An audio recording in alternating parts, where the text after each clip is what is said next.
There's a contractor that was out of work early on, put in some sweat mailboxes. So we gotta just get that going and see. Yeah, It's crazy.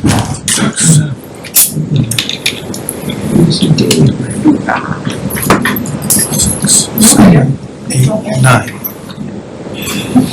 So let's call this meeting to order and I've not had a chance to review the minutes. Any comments on the minutes?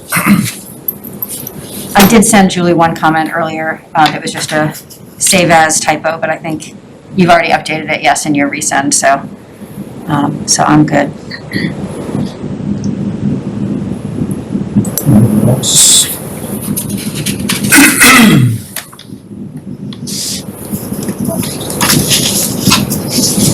We'll just reserve comment until I have a chance to review them final.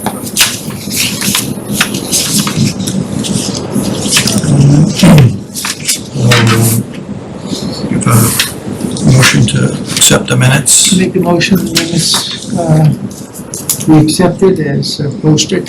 Second? All in favor? Aye. I'll just abstain until I get the chance to review them. And I think we have on our agenda after the minutes, the public input. So, do we have any public input? Now, Julie, do we have, is there a Zoom link that was sent out as well for the public? No, this is just that So- in-person meeting. So all public input is here. So, Mr. Haley, would you like to provide public input? Yes. Thank you, Bernie. My name's Chris Haley, for those of you that don't know it. I live at 71 Tennyson Road, and I also have a business on 2 Haven Street above Everything But the Dog. They've been in business for 15 years. We've only been in for 2. I moved over there because I was tired of renting in over at the Trade Center. Plenty of parking over there, etc. But I wanted to own something for my daughters to go to in the future with my business if they want to, etc. Within, bicycle distance from our house on Tennyson Road. So we ended up closing on the office, and then 1 month later, COVID hit. So I was in there, I guess, to see both sides of before COVID, after, still happening, etc.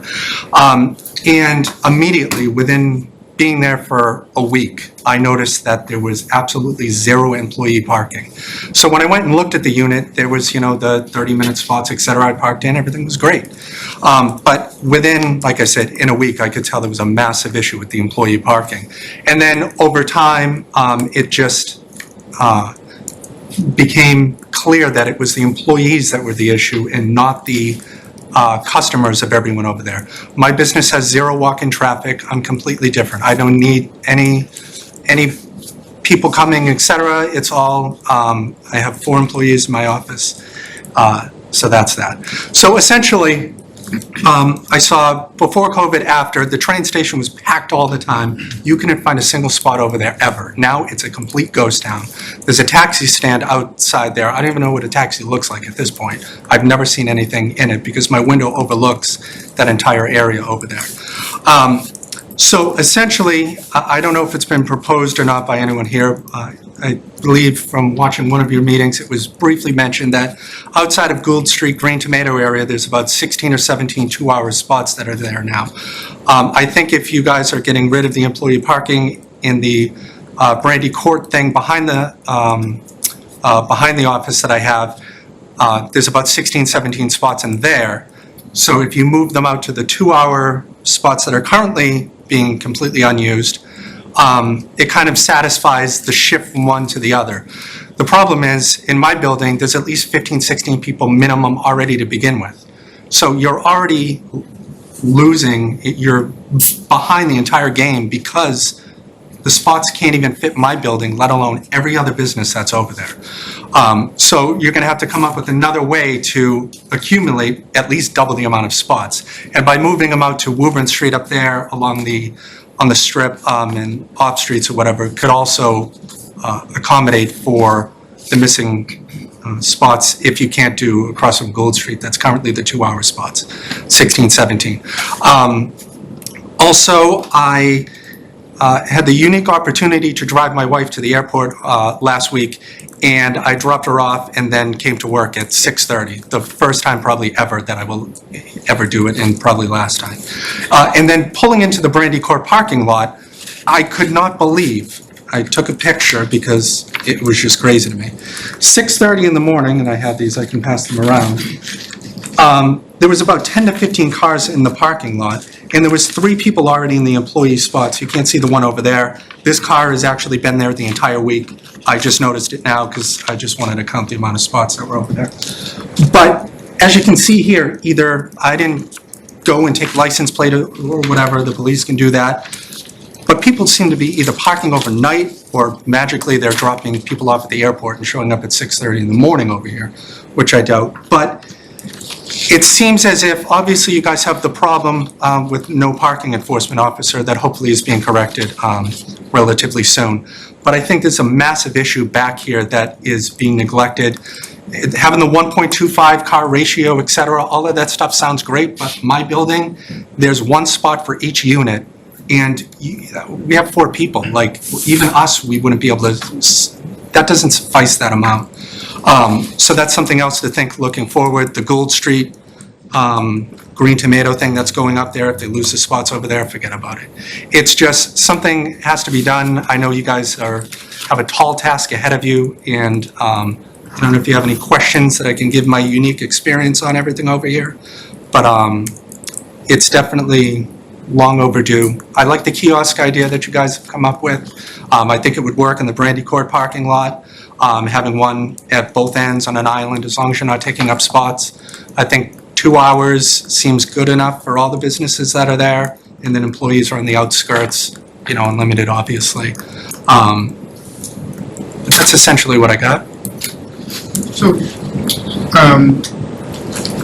the cars that are there, you think they're tenants that are in the building? I have no way of knowing who is there. I think it's too early for the commuter. I don't know if people are taking the train. That's what happened before when I was there. I overlooked the train station and see people walking across from parking in the parking lot over there, because obviously there was no T-spots. I do see that PDA Dental Group opens at 7 a.m., so Yeah. it seems very likely that a lot of their employees are there by 6:30. Yeah. Because when I walk my dogs, I see the nurses getting out of cars, so Yeah. that's. I was just, I expected a ghost town when I went back there at that time. And Starts around 6. yeah, it's wild.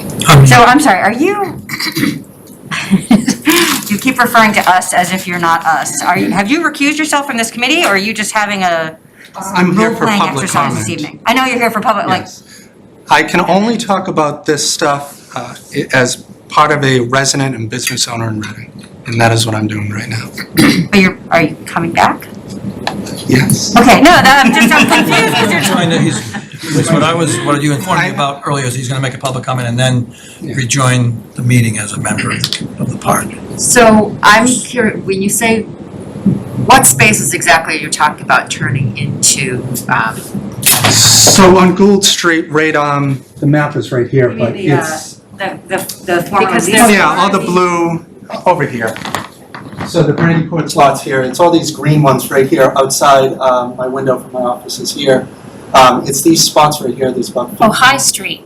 Yeah, sorry, It's High Street. I don't know why I said Gould. I was like, where is this on Gold Street? But yes, it's this green strip right here, but it only goes halfway. It gets over here and ends up becoming, I think, well, the not blue, 2-hour spots. the blue is But this is already the thing that employee used to be leased but is now available. for employees. Yeah, I'm saying the 2-hour spots that got converted, that park tractor trailer trucks over there. The Brandy, could you just point out the Brandy Court lot? It's always, Yep. that brown shaded part is the entirety of the Brandy Court lot.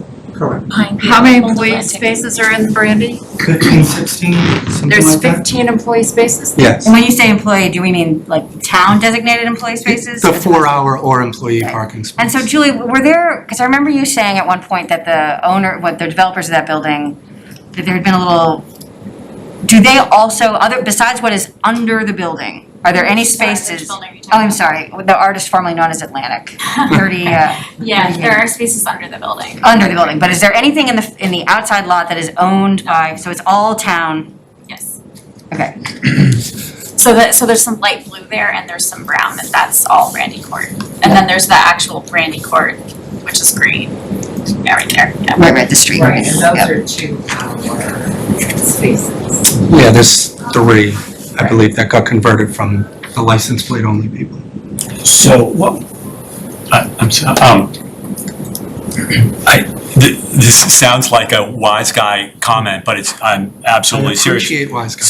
So, right, those cars that were parking there when you got there at 6:30, they may be, right, they may be employees from the dentist's office, but if they weren't, I guess, what is the concern with people parking there overnight? Because there's certainly, there's other spaces. I mean, people, I guess that's what, I'm curious about what the overnight parking concern is. It's not the overnight parking concern, it's more of that when you already have the foundation of 15 people being there at 6:30 in the morning, then you're dumping at 8 o'clock or 9 when more people come in, you already lost the 15 spots. The employee portion, like I said, there was only 3 that were there. One of them is some truck that's been there for a week, like I said, that I just noticed. So then there's just 2. But it's like, they're parked very far away as if they're visiting or they don't want someone to like be bothered that they're actually there. So if those employees were there, I'd expect them to be parking in, but I have no way of knowing because there's no enforcement, so what does it matter where they park at now anyway? I would assume closer to the door, the better. So, I guess that maybe the other question is, when this development was made, what were the parking assumptions that maybe, I don't know, John, if you were part of that, what were the assumptions made that would have be required for the builder to provide? Was this Well, 1 1/4 spaces per? Yeah, it's 1 1/4, just like every other one. The difference, what's happened with that building is that, as you, I'm sure all know, right, it started out as the pizza place and, some other sort of restaurant retail locations. Those didn't work out for, a number of different reasons. And now we have a tenant or multiple tenants in there that have dramatically different parking needs in there. CBDC actually, right, is part of the design guidelines. There is a limit on how many professional services, right? Julie's had the right term, I think. Professional services. Yeah, a certain percent of the gross floor area is limited to what can be office and institutional. Yeah, office and The institutional. ground floor area. Right, and part of that, right, thinking is about the change in parking demand, right? Because they park there all day. And so there was this, especially when the podiatrist moved in, that office went over the allowed percentage, and there was this question, right, at the time of, do you enforce that because of we knew there would be a parking, consideration there, and the street liveliness. I mean, a podiatrist is not really, adding to the foot traffic there, but in the end, CBDC, concluded that it was better to have, thriving,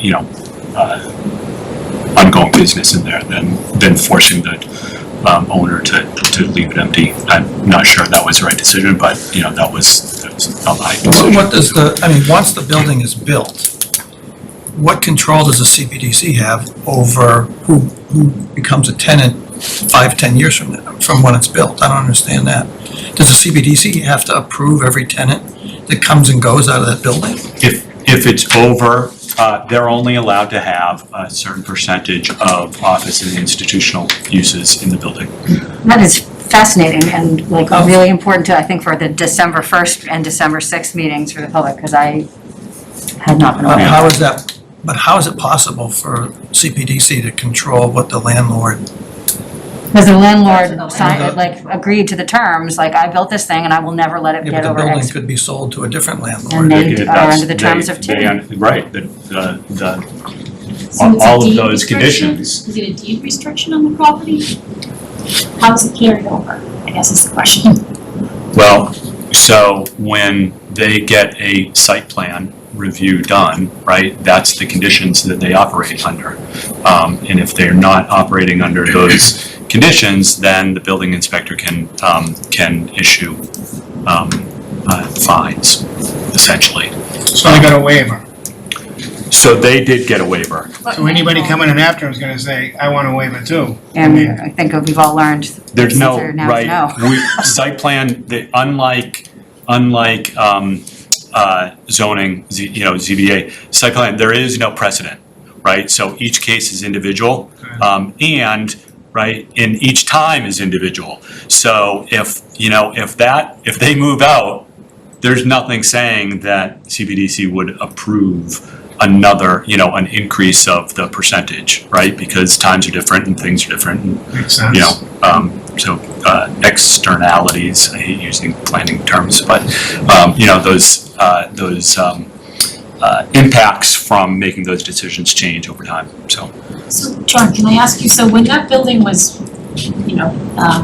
approved or what have you, the parking that's there, the 1.25, is for the residents above, so there was, because a municipal law is behind it, was there 0 parking for employees as part of the deal?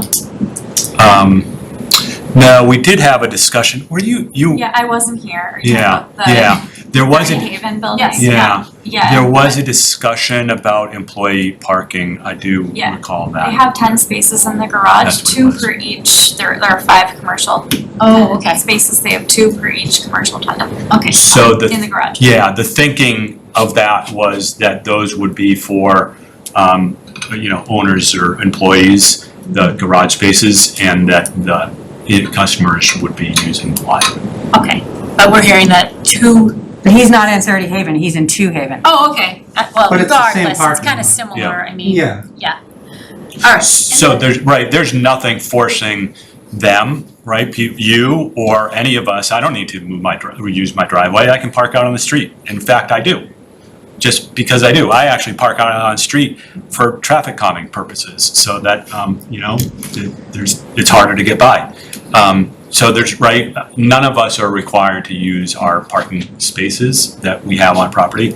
We can all use the street, and the same with them. And so the question, to me, the question is, what harm is coming from people parking overnight, in the lots? And, there may be some, but it's probably more of an enforcement thing not during the night. That's my sense, and that's why I was asking the question, right? I don't think at nighttime there's not an issue, right?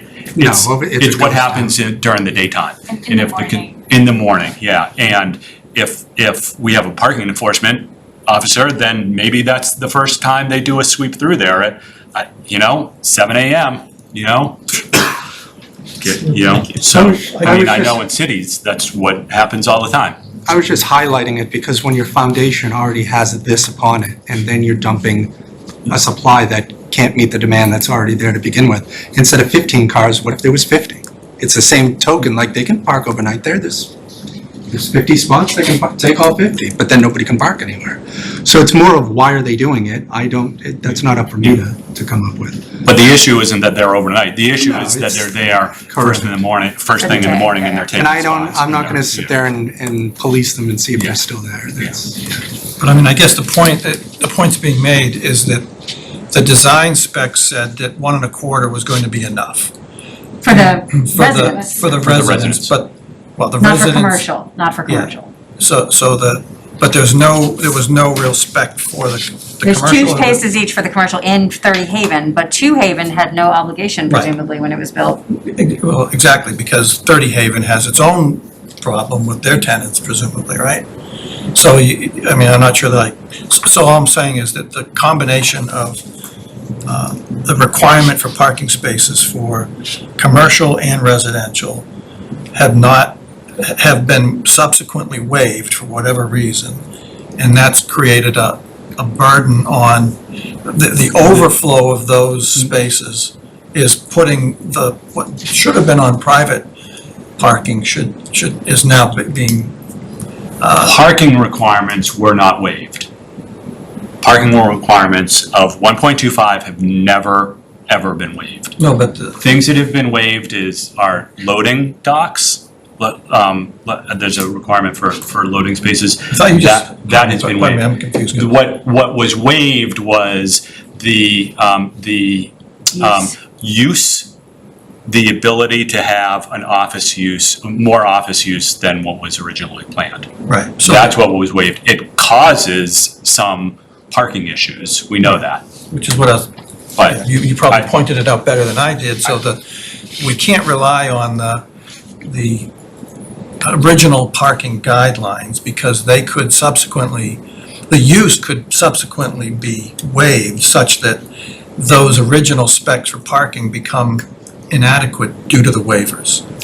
I think that's the point that's trying to be made, and by having more parking in that lot than what it was designed for means that it's spilling off onto the town parking, which is crowding people out from using the town parking spaces, when they should have been built, it should have been anticipated that the specs for the parking would not be correct. And I think that's part of the issue. I'm not gonna agree with that statement because at least in the information that we've got from the town is that the 1.25, actually, they're not all being used. Right. Right, and so, if people choose to park in the parking lot because they want to or because they have visitors, that's a completely different issue of whether 1.25 per the spaces Right. is sufficient. Well, plus we're right? conflating two things. The 1.25 is for residential. Other than speculation that these are people staying over, it's actually far more likely that it's employees of the dentist who are there by 6:30 for their 7 o'clock open, or some combination thereof. But the bottom line is there is no requirement for the commercial. When 2 Haven was built, nobody said you have to provide parking spaces for all of the condominium office tenants in there. Right. Because they were near a town lot. And so it's not that the CPDC fell down on the job in terms of requirements, it's just not one of the things. The commercial needs and the residential needs are two different things. We're also evaluating a 2-year period where there hasn't been parking enforcement. If there were actual enforcement in that lot and only 15 spaces allowed all-day employee parking, all the rest of those spaces in those lots, those people would have gotten ticketed and tossed out Right, but because then they would shouldn't just have been there all day. But they would have been pushed out onto the town-provided parking That that we're is trying to. town-provided parking, that's a town lot. You're talking about, Grandy Court is a municipal lot. That whole lot is owned by the town. Not by these businesses, not by the buildings around them, and the town doesn't actually, all due respect, the world doesn't know you're living and the town doesn't know your parking space. Like you signed up for a property that didn't have associated parking, but you were like, here's this lot, here are these streets, those are your options. I have a question, John. Haven't there been waivers given making the parking spots smaller in these buildings than like the standard? Isn't it 9 by 18 for a regular? Yeah, there are compact space waivers that have been given. So what are the sizes of the parking spots, like in Gould Street and in Postmark? Like because it looked like I was reading Postmark, it had it was like 15 feet and there's a bump, what was all that? It's not like, they're not 9 by 18, isn't that what they're supposed to be? Right, typical spaces are, help me out, because I don't know Yeah, what the so compact space is. But typical is 9 by 18, and there have been some, right, waivers for And Shoe compact Street's spaces. asking for a waiver too. In the parking garage, it's less though, it's like 8.5. Oh, that's right, yeah. Where did you find it? Because I It's tried in in section 9 of the zoning bylaw. Alright, when I went to I can send it to you right now, sorry. Okay, because when I went to MAPC, on there, they said 9x18 regular car, 8x16 compact. Yeah, so that's 8x16, right? We have different, maybe 8.5, and then if they want less than compact? no, for regular, and if they want less than 8.5, like down to 8, they have to get a waiver. So Reading did its own different, so just, Every town has its own Yeah. zoning. okay, so ours is 8.5 by, I'll send you. So you just tell me, I need to look at it, I don't wanna misspeak. is that it? On a different topic, it is important to note, right, that Two Haven predates, the 40R. So that, certainly to your point, right, the thinking there was, get as much parking as could be on that site, and because the municipal lot was right there, there wasn't a big push to try and force additional parking. I would also like to suggest to get potentially someone from the MAPC in here to talk about it, because they are experts on this, and they might be able to give some great ideas. And I don't know what folks think about that, but everyone knows what the MAPC is, correct? Not really. Okay, so it's the regional planning agency, so the MPO, that serves this area. It's required by law, and they're here to basically help with these sorts of things. And I'm sure you, Julie, you probably work with them quite a bit. Do you have a good a contact over there that might? I was gonna ask you who you want me to contact. They've recently done all these sessions on the, I don't know what the sessions were entitled, but they have been quite involved in trying to educate people about benefits of 40R. I think that's sort of what's already been, so I've been on a couple of their sessions for Reading residents, so, but I'm not sure that I'm sure that they have an opinion on parking, I think. Well, they have an entire website called perfectfitparking.mapc.org. And so whoever is on that, which I actually don't have a contact, but maybe that's something. I know someone who worked on a white paper regarding parking in suburbs. I would actually, the folks at Nelson Nygaard that did our study, I'm going to say the original one back in, I don't know what year it was, 2008. Yeah. I'm going to say they taught everyone at MAPC what they know about parking, those individuals that work on this study. So, I do think, I think that we did get some good innovative thinking on that. Now, some thinking on parking has evolved since then, but I like MAPC, they do good stuff, but I'm not sure that we would get much different, is really where I'm coming from. I'm not sure we'd get much different than what we got from Nelson Nygaard back in 2008. And and the Nelson Nygaard study in 2008 also said that we didn't need kiosks and so forth, and that, I think that they actually had more stringent requirements about the number of spaces per commercial and residence. If you go back to that study, they are, I think it was that one, or unless there was one just before that. But I guess getting back to the public comment, I guess the question is whether, is the point that we don't have enough spaces for the use of the buildings? Can I finish? I just want to know if folks want to do that or not, like if they want to have someone from MAPC. Maybe we could just look at the website and then decide. Okay. Is that what John was gonna say? Well, I'd be supportive of someone coming and, if we could do that. They're cheaper than Nelson Nygaard coming. So. They absolutely are. They are. And, there's probably some thinking that's involved since that report, so. Sure. Okay. Yeah, I guess Thank you. the only question is whether, I think that what we're gonna get is what we have in the 40R district plans, right, the zoning plans, is my guess. I don't know that. But It just sounds like it might be great to get, just hear an let's just update, have someone hear some updated thinking. in a future one. Okay. I said what I said because I didn't want you to expect like a silver bullet. No, I'm not. They won't have a silver bullet. There is no silver bullet. But hearing if they have some other ideas would definitely be helpful. So Chris, are you saying that are you trying to make the point that employee parking needs are greater than what's being allocated in the employee spaces? And is there, I guess my question is, if there were no employee spaces and everybody just said, you just said, go find spaces in these other areas that are less restrictive, is that a problem, or is it a problem because you can't park in the back of the lot, or is it a problem because other people are using it for uses that their parking uses are not for sort of the intended purpose of being a resident or?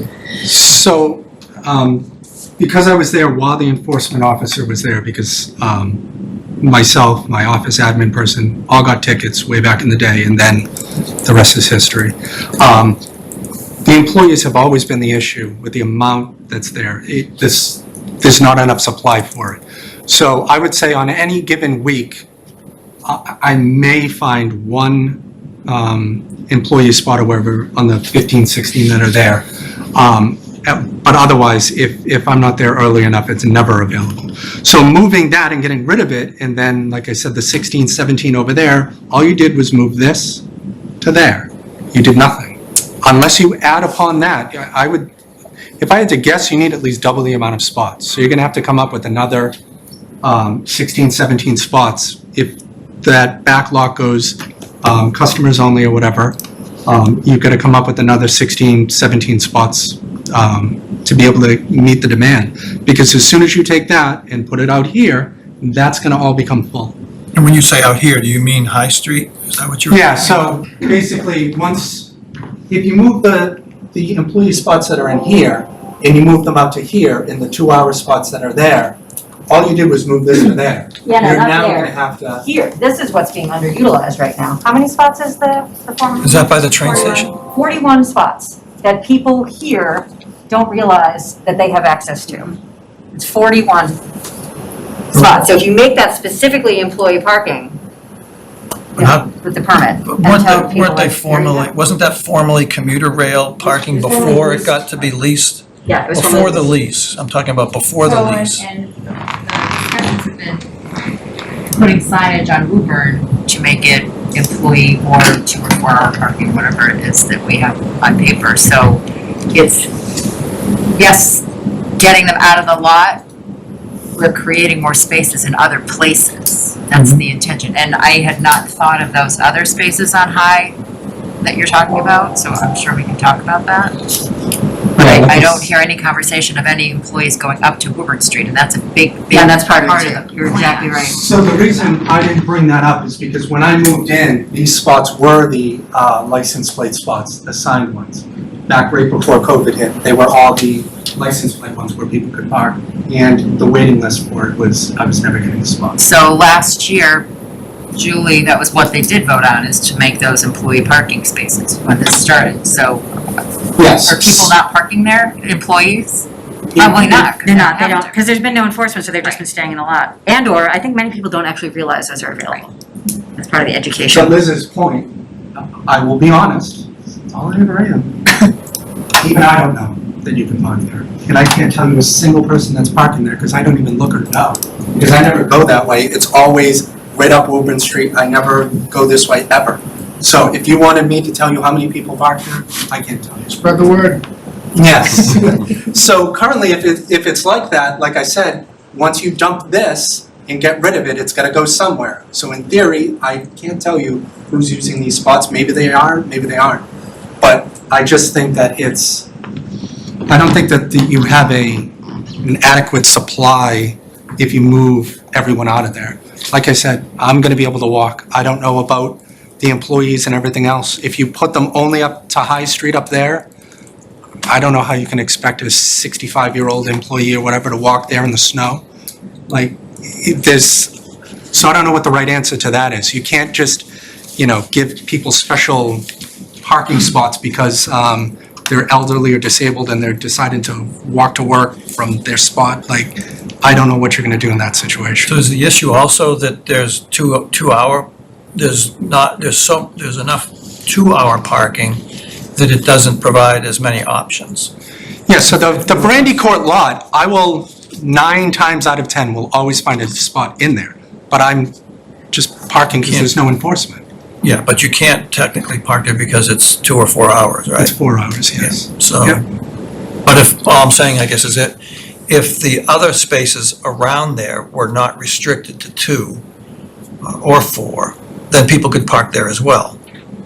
Yeah, but that's not good for the businesses. You need people to turn over in the Well, it streets. depends on how, yeah, it depends on how many, So I will tell you, it's very rare before COVID, that sometimes, yes, I would end up parking in some of the, 30-minute, or I think it's 2 hours. Like maybe think it's all once in 2 a blue hours. moon I ever parked there, but that I believe is all 2-hour spots. But like I said, before COVID, there's nothing there. Everything taken up. The commuter rail, forget about it, all of it. It was jam-packed. Now it's a little bit different, but once again, it's definitely the employees are still the issue. but I do remember that that blue section along High Street that was formerly leased. I'm saying that before it was leased, I believe it was commuter parking as well, commuter rail parking resident. So that cut down the amount of commuter parking, which also overflowed into other parts of the downtown area. And I remember going down there trying to park for the train, and those spaces would be empty because the people who leased them weren't even using them. And you couldn't find a commuter rail spot, because if you go all the way up to the side streets, was that Prescott and the other one, you couldn't, so you wound up not being able to park anywhere there. So you'd have to park out in the other suburban, the residential areas, which was fine. I mean, it was no big deal, a 4 or 5 minute walk. It's just that I think your point, I guess my point is that if you push the employees somewhere else, it just displaces other stuff and Yeah, like I agree with changing it from the assigned spots to general and the other stuff that happened over there. Like some of those times, yes, you would go and there's 15 spots all wide open and you can't park there because they were all assigned. But the parking garage under 30 Haven has a wait list that I can't even get on to even get a garage spot in there if I wanted to. And from the town, I would have spent $1,000 on the parking, one of the 3 spots outside that Connecticut guy always seemed to park there, whose plate didn't match. I would have paid $1,000 a year to the town for those spots, easily. But that's me, and because I own the business, so you can expect somebody else to go ahead and pay that kind of money. So that's not up for discussion anyway. So I'm fine with walking wherever you guys decide that you want to put these spots. That's me, because I'm fine with doing it, and same thing with my employees. I just think that you might get into a situation where some people aren't in the same court. So more unrestricted is better than more to or whatever for this particular purpose. Yeah. No, if it's unrestricted, then people who are not employees are gonna take these outer spots, and then employees won't have anywhere to go. You wanna get the employees out, so you wanna give them a place to go, that is going to be available to them. It has to be employee only or whatever. Wherever spots that you move wherever you move the 16 spots from over there to somewhere else, it has to be employee only spots. And there, like I said, that entire 2-hour strip right there is never being used. This whole, So it's the perfect, Yeah. it's 40 spaces. It's great. so. Yes, Tom. Just, let me understand then, if I could. If, in your opinion, as a businessman in Brandy Court, if those employees got out of the Brandy Court area, do you feel that the traffic, people that are using Brandy Court for the rest of the day, you think there's enough spots? Do you feel? Yeah, like I said, a majority of the time when I would park there, in the non-employee spots, like I said, it's maybe once a week I can get an employee spot. Other times, I'm only parking in the 4-hour spots for the whole day because there's no enforcement. So there's an adequate amount for that. It's the employees that are the issue. I'm part of the problem, so is everyone else that's over there that's an employee is part of the problem. But like I said, I'm fine with walking. I don't know if you're okay with walking from High Street to PDA or whatever that's over there. I mean, that's up to you if you were willing to do that or not. So, But there's no time do you see people idling there, waiting Oh. for spots, or? No, very rarely do. It's more of, I've seen like 3 or 4 cars like driving around as I'm luckily getting my spot, so I don't know if they're leaving, coming, kind of thing. But there is, I mean, it's pretty significant traffic over there for a parking lot. Like, depending on the time of day, maybe around noontime-ish, it's just constant people coming and going. But it's the employees. It's not everyone visiting all the businesses there. Other businesses and customers. Yep. Thank you.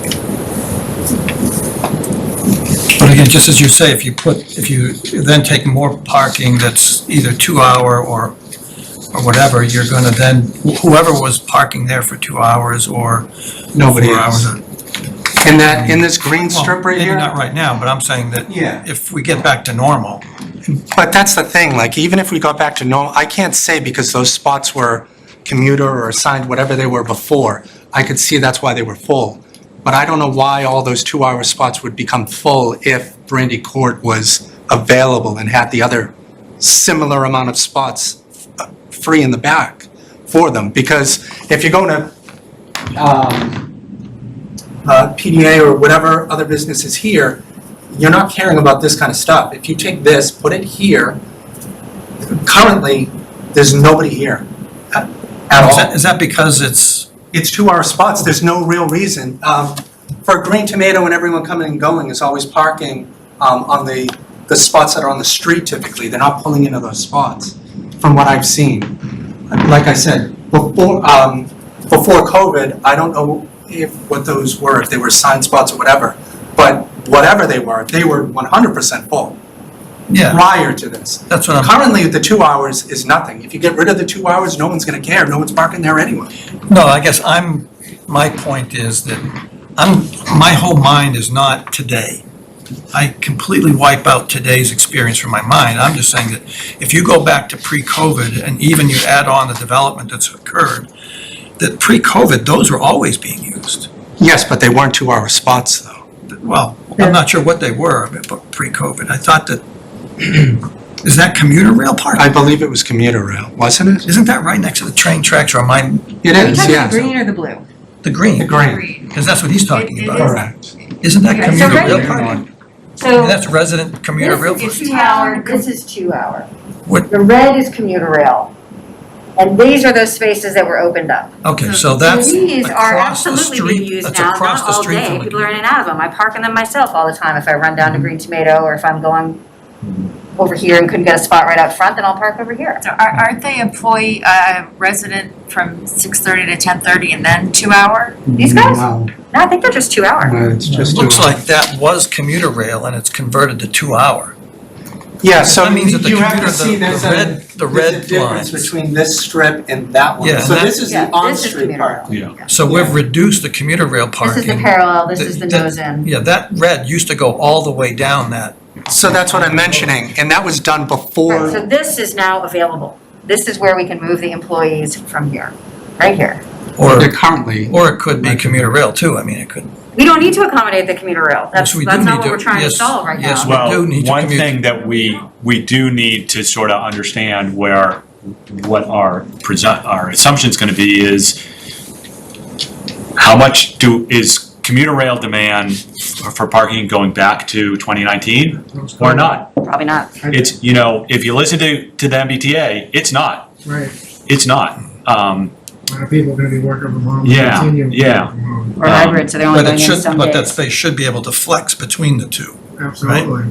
Because I can tell you right now, this last week, driving to Boston. But that's different, I mean, right? Well, Driving has rebounded dramatically. Because everybody right? assumes now, nobody else is there, I'll go. Well, because people don't want to Some get people can't use. Some people don't want to get in the train with the drums. what I'm Yeah, saying is that there are more people commuting to Boston. yes, That's the That's point I'm trying to make, right? And I've completely had, different than what I've had people come into my office and say that 2 months ago, they would commute to work, they'd be the only person in the car. And then within the last month, I had the meeting with the same person and they said their entire train was full, not a seat available. So that is starting to happen. So I don't think, and that's, the large companies in Boston still have basically told their employees, don't come. And that's not, so in January, they're saying start to come. So I think we're probably within 30 to 45 days of seeing a difference in this whole commuter rail parking. My statement stands that we as a group need to acknowledge, maybe we all have different assumptions, but you need to acknowledge, right, because you can't ignore whether, commuter rail parking, if you're thinking that commuter rail parking is gonna dominate that section of town again, like it did in 2019, that's a different set of regulations than if you think that the commuter rail parking, like the red there, will, suffice. I don't know what I think, right? But I think that's an important assumption that you probably all need to think about. I mean, I think if try to you, get For that part of it. you can't assume that it's not gonna happen. I could try to get some projections or something like that. I could reach out. But I'm I don't know assuming like myself. going back to like full pre-pandemic level, as somebody who used to commute on the commuter rail and drive and park sometimes on Prescott Yeah. and Bola, I don't feel like that's where we've been getting the complaint. I don't feel like that's the issue. Well, it was, some of the comments in the survey did indicate that that was an issue. But even so, post-COVID, I mean, what is that gonna be, 75%? Well, let's assume that it goes back to pre-COVID. I don't think it's gonna go back to 100%. It's not gonna go back to But you pre-COVID. can't know that. Well, let's put it this way. No, I know it's not Since gonna go back to. since it's, That's pretty much. you want to bet 10, come on. No, I'm saying there's this new Let's put hybrid let's put style, money on it. and the different areas that are less like essential worker areas are the ones that are the Yeah, but slowest to look, rebound. It doesn't even have to go back to COVID because it was already overused. So even if it goes back to a percentage of COVID, you're still going to get full utilization out of the commuter rate. I don't think that we can You don't sit know here. that, but That's exactly what I don't know that. So but I don't know that it won't happen either. So I can't plan that it's going to be one way or the other. But what we can plan on is maybe allow that space to be flex, so that if it doesn't get used, it can be used for something else. But if it needs to be used for commuter, then it can be used for commuter. I don't see any conflict with that. I only brought that up, like I said, to determine, I don't know when they swapped it to the 2-hour spots. Because if it was still, pre-COVID or whatever when it got swapped, then this doesn't matter because there's still 2-hour spots. Or if it was swapped anyway after the fact, not taking into anything that everyone's just discussed. I'm I not don't clear think it sure matters what you're either. pointing to. This the small green green strip slot. right here. Of the That used to 2-hour be, spots. that used to be red for commuter rail parking. Absolutely, I parked there. I can Yeah. tell you that I parked there. I When- don't know when that happened, but it wasn't during COVID. It was probably just pre-COVID then. I don't know why. I can't So tell you that's why. why I'm saying if it is pre-COVID, they were already 2-hour spots, then currently they're not being utilized other than the random onesie twosies. So if you shift here to here, then I think that you're gonna have enough parking between here and there without doing something on Woburn Street for this section of businesses alone. I don't know about everything else up here. It's more of, like I said, there's way too many employees for the spots that are here. And But the commuters that would park there normally in that green spot are just gonna go somewhere else up into the other parts. maybe they were just taking the ticket all day, I don't know. Isn't that what we want? Right, because We want them those, to go out. right, We want those, people to- Well, right, until- those couple of until you spots get- right there, those are serving those businesses, right, that are right at the Yeah, all you're intersection saying is there. that I And was- so, Isn't that so the customer commuter rail, parking? Is right, they that should be why it's parking there? up on Vine Street. Why would we want to get rid of? But a customer lot of parking? a lot of those are not commuter rail parking. They're like 2-hour parking, all along Woburn, up on, what is that street, Shoot there, and then a lot of, it's not clear, but I know there are some more resident only, That's what the red is, right? Resident only with Yep. permit? yeah, but there But are. it's I actually think there are people some 10:30, others. it's not all day. Right, right. Yeah, but it doesn't matter if you're taking a 7:30 train or a 6 train, it doesn't help you. No, the But that's point the is point. that you do want commuters parking up there. That's No, but where you want them to My go. point is that they're not allowed to park there because. No, they are. They park in the red. But they're not at the green. Right, you don't want them in the green. You want people who are utilizing the downtown to park in green, not people who are leaving their car for the day. Yeah, I mean, I don't think this is entirely, Because some of the resident areas is our resident only 6:30%, so resident access cards cannot park there all day and commute to Boston. And then the other spaces No, are you can, resident, that's how, are you can only downtown park there if you have the permit. What am I After missing? 10, after 10:30, these red spots are unregulated. That's You can right. park there as long as you wish, so Yeah. But before you can't, or But before Before- 10:30, With the resident. it has to be sticker. resident only, so that Reading commuter rail riders can park. then there's the at our other building. residents, there are two resident stickers. Just There's illustrates how the important free wayfinding resident signs parking are gonna be. sticker, which you need to park in all the other local areas there, which I don't think is Well, designated.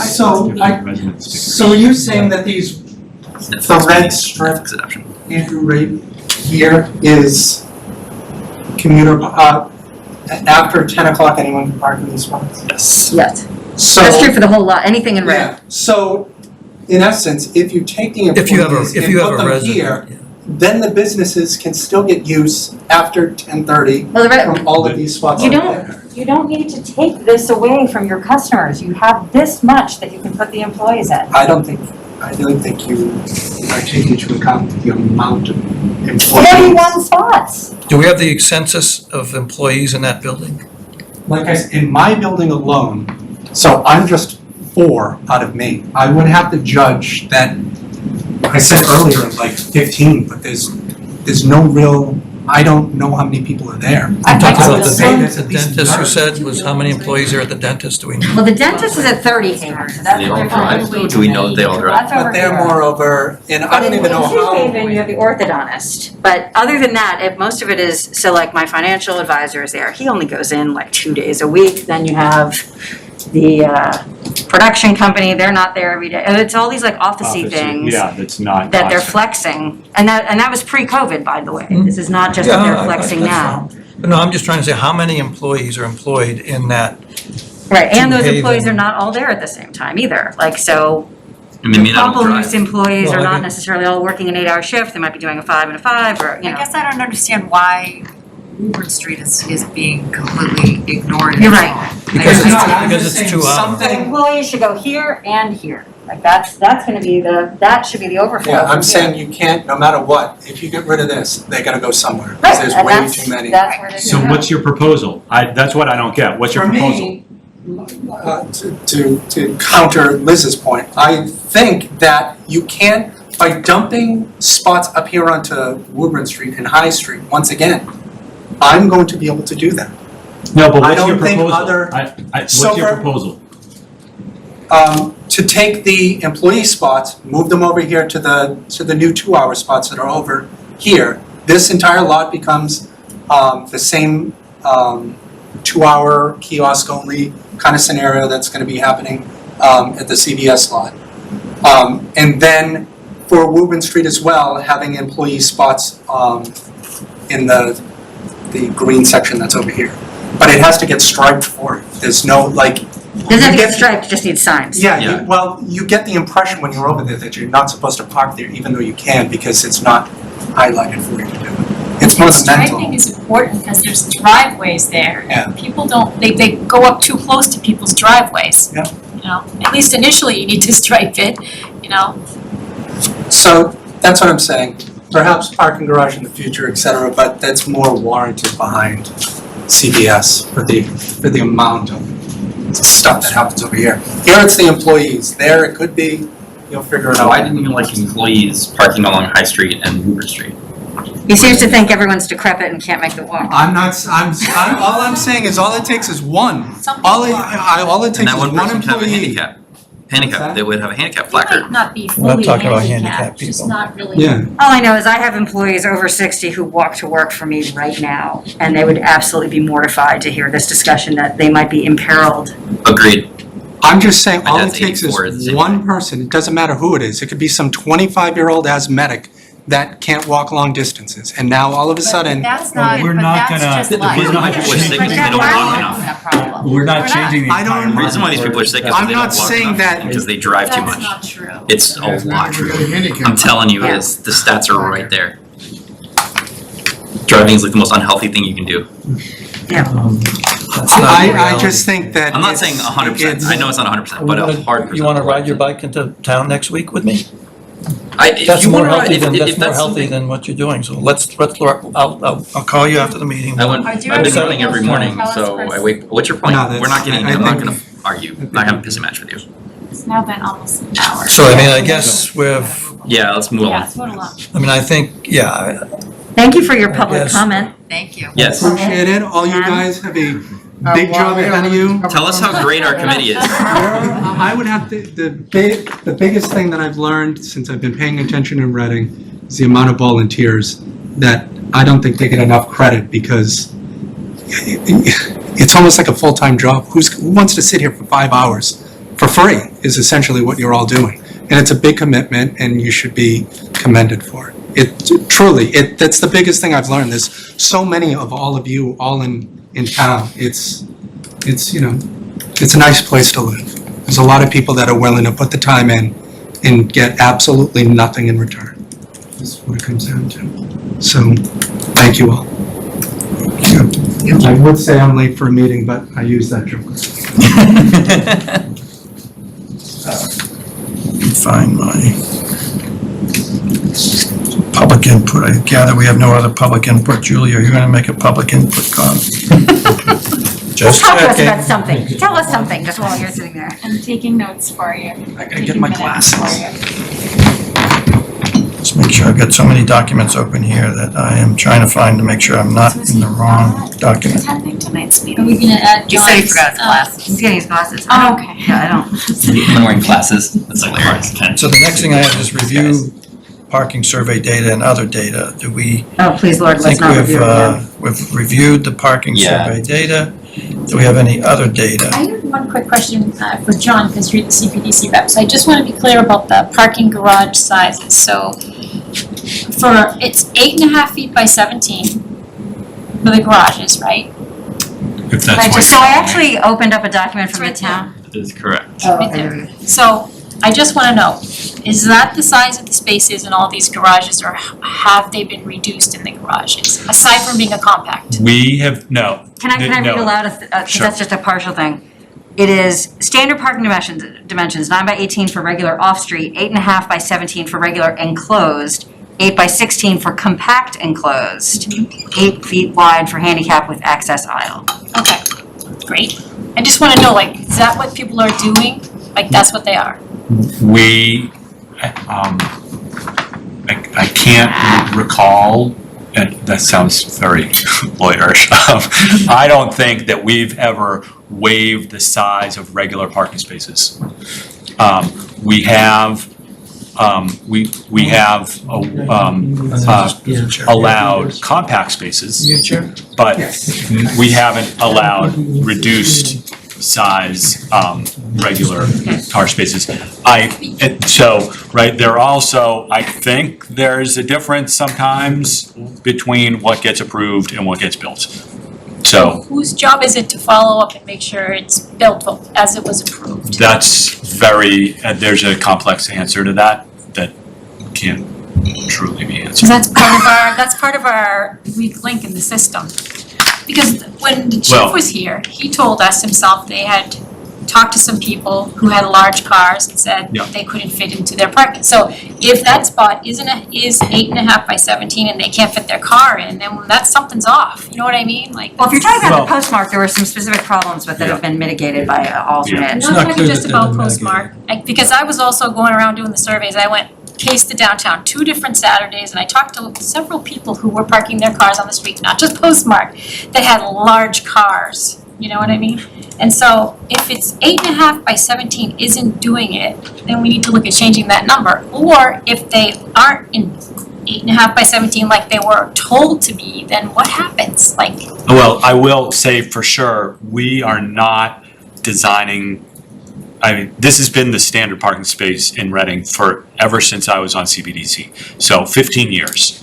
So, cars have gotten bigger. perhaps, yep. cars will get smaller pretty soon too. Yeah. Can The you ve- park the a Hummer vehicles- the in vehicle those parking sales- garages? Absolutely I'm not. not talking about a Hummer. Right? No, Yeah, but even a Toyota Sequoia, I don't know, there's a lot of cars that you could Drive a park smaller in. car, like you don't have to drive a And, larger car. right, if you're, right, I have no problem saying, if you're renting one of those, I'm saying, if you wanna drive a large car, if and you're it's buying annoying, one of those that's something you units have to deal with. and you have I drive a smaller car. a big I don't want a larger car.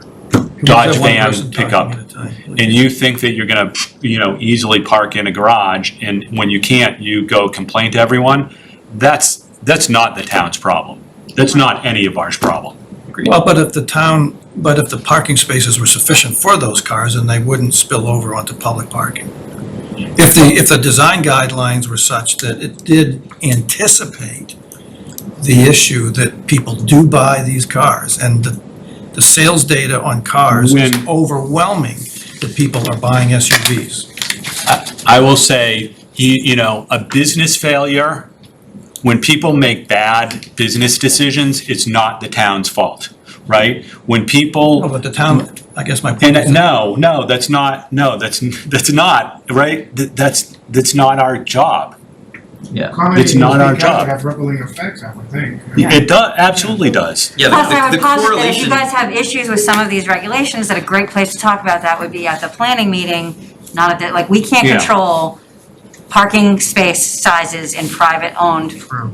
parking lots right Just now. thinking back to Oh, yeah. the webinar that I think a Mhm. lot of us were on with the developer, and the Yeah. developer said, parking, what does he say, wags the tail of the. Yeah, absolutely. Right. Yeah. So it's like, if they're not putting in 8.5 by 17, you know what I mean, or if we're giving them too much compact, it's like, that has a direct effect. So I just wonder, like, that has to be enforced. Right, so Yes, definitely yes. go to the thing on the I am first and going, the no sixth. worries. Yeah, but no, I'm just saying, trying like, to we can't, How can we know, The- in fact, what those should be There, blocking? right, there is an issue, Yeah. that we, the town, pays for a building inspector, right? Yeah. He's one guy, and there's a lot going on, right? And homeowners don't build their houses the way their plans are, right? Developers they put foundations in the wrong place often, right? And he's not out there, right? He can't, right? There's too much going on. If we, right, we would need town meeting to approve more money for more building inspectors if this keeps happening, right? And that we don't want it to happen. Right. And It's just that's too really, important. let's Yeah. cut to the chase, right? It's money. We as a town don't put that as a higher priority over paying for schools. You make the call, right, as you, town meeting members, whoever is a town meeting member, right? I mean, if that's something we want to do, then we should pay for it. Yeah, I mean, I guess. I'm not gonna I blame guess the building inspector, for purposes- because, To right, move, to they're, move the meeting along, I think the question is raised that maybe part of our recommendations or suggestions to the select board is to review the design guidelines for the district or the town, to make sure that they incorporate the actual vehicles being bought by people in the world, and that those spaces have to accommodate that. And that means that you have to have more area for parking, which means you have less area for development, which addresses, which basically translates into different prices for land, which is the way and that's what development, those are the constraints that developers just have to deal with. Well, there's a correlation between gas prices and the size of vehicles people purchase. That is not, I will show you all the retail sales, car and truck sale data. I'm saying in the 70s. It is overwhelming. And I don't understand it, I don't pretend to justify it, I'm just telling you that the reality is a huge amount of vehicles are SUVs.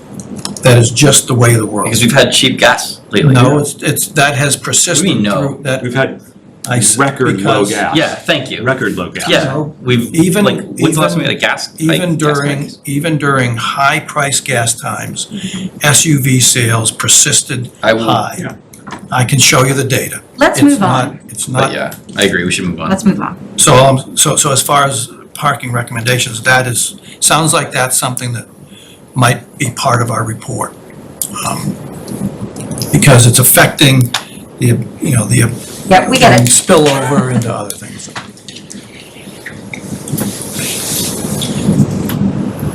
Now, so are there any other data that people would like to mention before we, all I'll say is that I did talk to Deputy Chief today about, her observations on some of this stuff, and I think she would just reiterate that the Brandy Court lot is a big issue. It's obvious because it's not been enforced, but she says that is the one where there tends to be more long-term parking, less so in the CVS lot, although, they're both an issue, so. But she also said that there were quite a lot of requests for overnight parking, and that a lot of the new residents are saying that they need overnight parking because there was a recent announcement that they were gonna enforce no overnight parking during snowstorms. I don't know why people would be worried just about that, but she said there were 8 people in her office today alone worried about the overnight parking and where they're gonna park. So I do think that that's something that we also have to anticipate, that it's not gonna get. She said it's not just the residents, it's where's my roommate gonna park? I don't have enough spaces on my, allocated to me on my residential allocation in the new building. And so those people, those guests are parking outside the building onto public parking spaces. So it is having an effect on our ability to somehow balance supply and demand. Both the chief and deputy chief said there's no overnight parking anywhere anymore. December 1st, I think, is when the ban goes back into effect. So it's only November 8th. No, I'm saying if somebody needs a place to park, there isn't any. Yeah, no, there won't be as of December 1st. So, So is that no overnight parking on any day or just snow days? No, I mean, there's no place for someone to park their car, like you used to be able to do it behind the old Rite Aid or the senior center. So, yes, right, that's right, that's no longer. yeah, so where are they gonna go? That's a good Yeah, question. I think that's why she had 8 people in her office today. Yeah. Well, So, right, no, I'm not sure why we ever removed that overnight parking. Because people wouldn't leave and the town And it couldn't get was- people out in the morning when they were supposed to go. So it's another enforcement thing, Also, I think, like, at least in the first part of COVID, a lot of people had kids home. Yeah, the chief said they removed it as a kind gesture why did they because remove college. it? Yeah, so Yeah, now, oh, I right, so see, now I all these see. I thought people you meant why did they rented remove it? apartments and now voila, right, December 1st, they didn't know that they really had yeah, to go excuse me, I and thought get you one. meant why did the town remove No, the overnight yeah. parking we used to have in Yeah. Pleasant Street? just to It's a clarify, problem, right, and that's a problem, right, just like you, there you are. Like you didn't know that those spaces you could park in, the blue ones, it's because we keep changing things, right? So we need to solidify, like, this is the deal, because we're all creatures of habit, and, like, we can't, it's gotta be, Yeah, It's gotta I be think we've more. all said that one of the huge Yeah. things actually that's come out of this, we realized the biggest need is for education. yeah, Even if everything stayed exactly the way it was right now, you could probably improve everybody's situation if we educate the town more about what even is available at this moment. And had enforcement. And enforcement, Yeah. education and enforcement are the That's Yeah. key. 2 we're gonna Unless get we're all jackets like made with deputy 2 parking weeks. clerks, right? shall we discuss the compiled recommendations? Now, I'm not up to speed on what,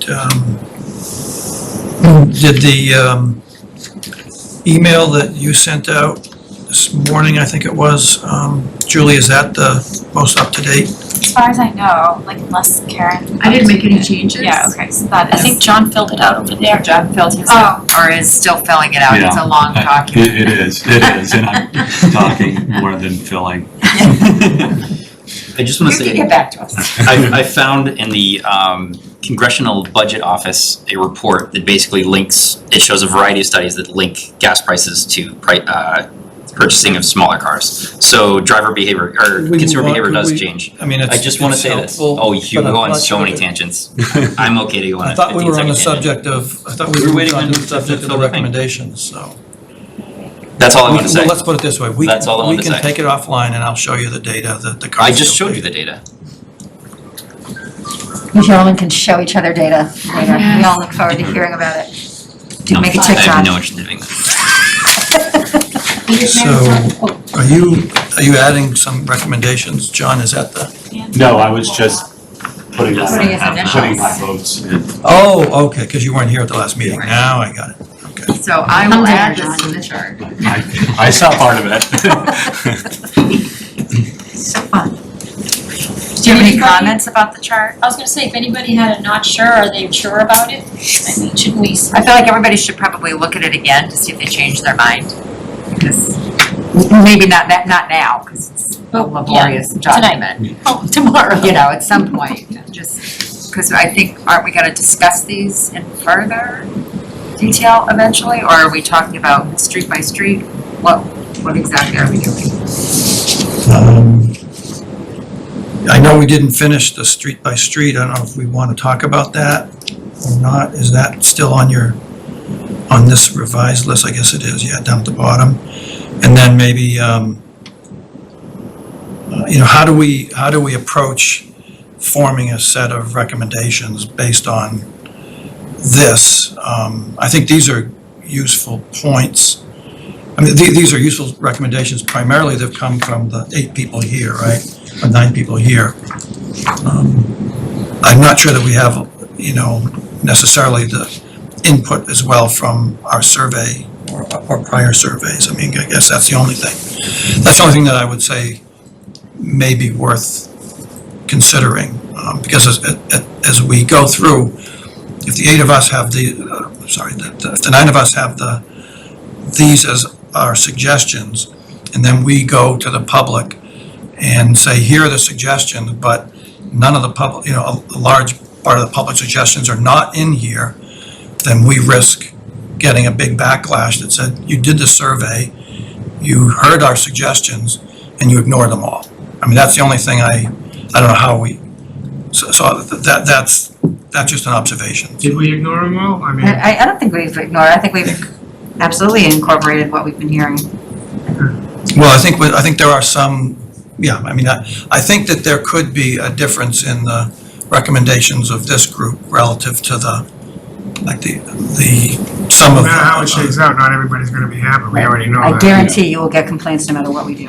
But you know what, I think originally the kiosk, people would say, if you're gonna put in meters and that, I'm gonna be so furious, but knowing that it's gonna be free for the first 30 minutes makes it so an easier sell, because most people don't hang out down there, I think, right? Yeah, well, and most people, when they hear like, paid for parking, they're picturing parking meters on every single spot on the Yes, street. yes. It's just in the 2 Having lots. to like feed quarters all day Yeah, long. I agree. Yeah. No, I just think that it would be useful to make the observation that a lot of people were very vocal and very emotional about that subject.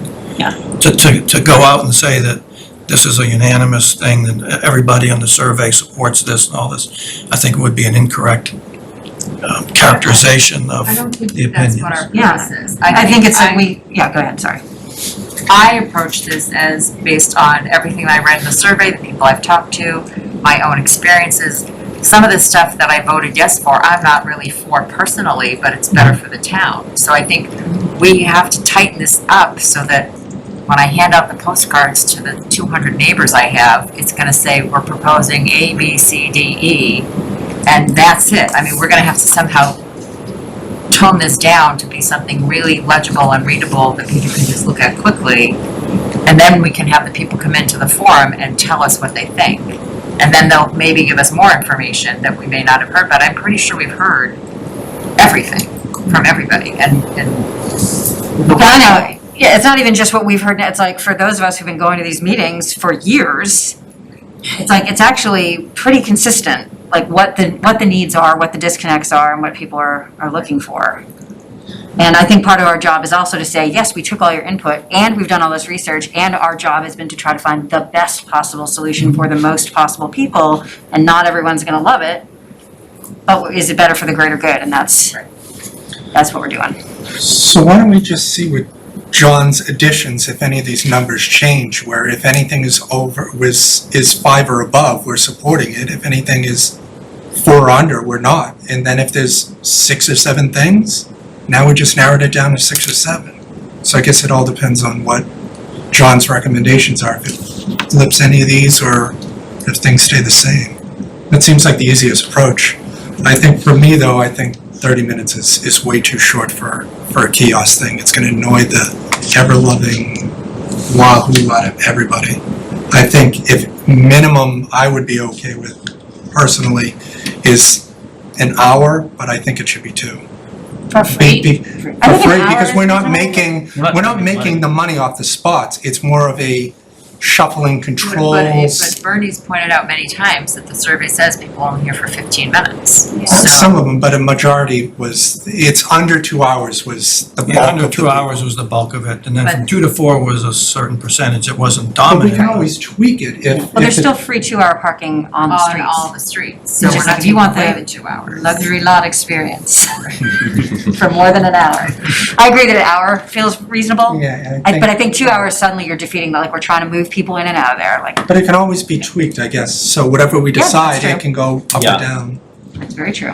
So that's the benefit of the kiosk. So if 5 of us already agreed to that and 4 didn't, then that's what we're gonna propose, that people come in. That's my opinion. I think the way you're saying that makes it a better sell too, because it's not that the town's trying to make money, and that's why we want meters, we're just trying to assist and keep the turnover going so everybody can share. Yeah, that's the whole, the town made pointless money off in the grand scheme of things, over the assigned parking spots. And now it's the same thing for this. It's not about the money. We're probably gonna lose money because of it. It's more of just, yes, you're here for 2 hours. Congratulations, at CVS, Chris, you stayed for 4. Now you owe $10 ticket and call it a day. And next time, I ain't gonna pay the $10 because I'm gonna move. It's more of, just the mentality and education and stuff, so. Did you have a comment, John? Were you just scratching or? No, you- it's just, okay. yeah, just. Fair enough. I have that effect on people. I believe the kiosks should only be for the 2 lots. We don't think it should be for surface. That's what folks I think that's, We think it'll have that's enough what of we've an been impact. talking about for Yeah. the last 3 or 4 Yeah. months, that we've only had, the biggest concerns have been the CVS and Brandy Court lots. So I don't disagree with you, Jay. What you're probably getting at is like, is it really so different? It's the perception as much as anything. People view the lots as more convenient, even if walking the full length of the lot, they'd actually be walking a longer distance than a further street spot. So I think it's a perception thing as much as anything. And also in terms of financially, how many kiosks is it worth it? If we're gonna make the investment, we don't want them all over the place, just the places where it has the biggest bang. I know that we've had, right, there's been a lot of time and discussion on like the nuances of paid parking, right, in kiosks, half an hour, this, that. I think to some degree, right, it doesn't matter, right? It's, the recommendation would be paid parking with some parameters, maybe a half an hour, maybe an hour, right? Those are sort of details that can be worked out unless there's something hard and fast, like we are never, ever gonna do it more than this, or there's never, like the point about like 1 or 2 kiosks within the lot. Who cares? Yeah. Like the concept is the concept, I guess. And I think some of this we're getting I too agree. down into the Into the weeds, details on, We don't because do that. those things can change some, unless there's something that absolutely, like, if it was an hour, I'd vote for it, but if it was a half an hour, I wouldn't, or if it was 4 hours, I would, right? There's some limit that say, like, that doesn't make any sense, and Well, I would and not it can be support that. changed, and it would really be up to the tech after we're disbanded. Yeah, we're just They're right, gonna yes. decide if it's working at a half hour, an hour, or whatever. I was just looking Yeah. through, right, there's all Yeah. this, I know there's been a lot of discussion and a lot of nuance on that, so I don't think we necessarily need to figure out all the details. So you're saying we want to just keep it high level on all these questions, Right, and so any our of the ones that are recommendation, not yes, like, do in we the agree weeds, that we'll there just should be defer. kiosks, period, and Well, some of it should be free, period. Yeah, I don't think all of those. I know that we just spend a lot of time on the details of kiosks. Like, oh, it should be over here. We need to remember, like, that's something we can keep at a higher level We just need to have as it the changes. foundation and then Yeah. the town, whoever else can do whatever upon it. If there's 700 people all complain that, they have to pay for parking for an hour and there's enough outrage, then it can go to an hour and a half, 2 hours. It can, as long as we have the mechanism in there to control it to where it works for everybody, then, I don't see what it's no lose scenario. Yeah, I mean, I guess the only thing I would suggest is, just in the interest of trying to reflect back what we got, is just in each of our recommendations, I think it's useful to have pros and cons. What are the we think this is the right thing, but there are pluses and minuses to each recommendation.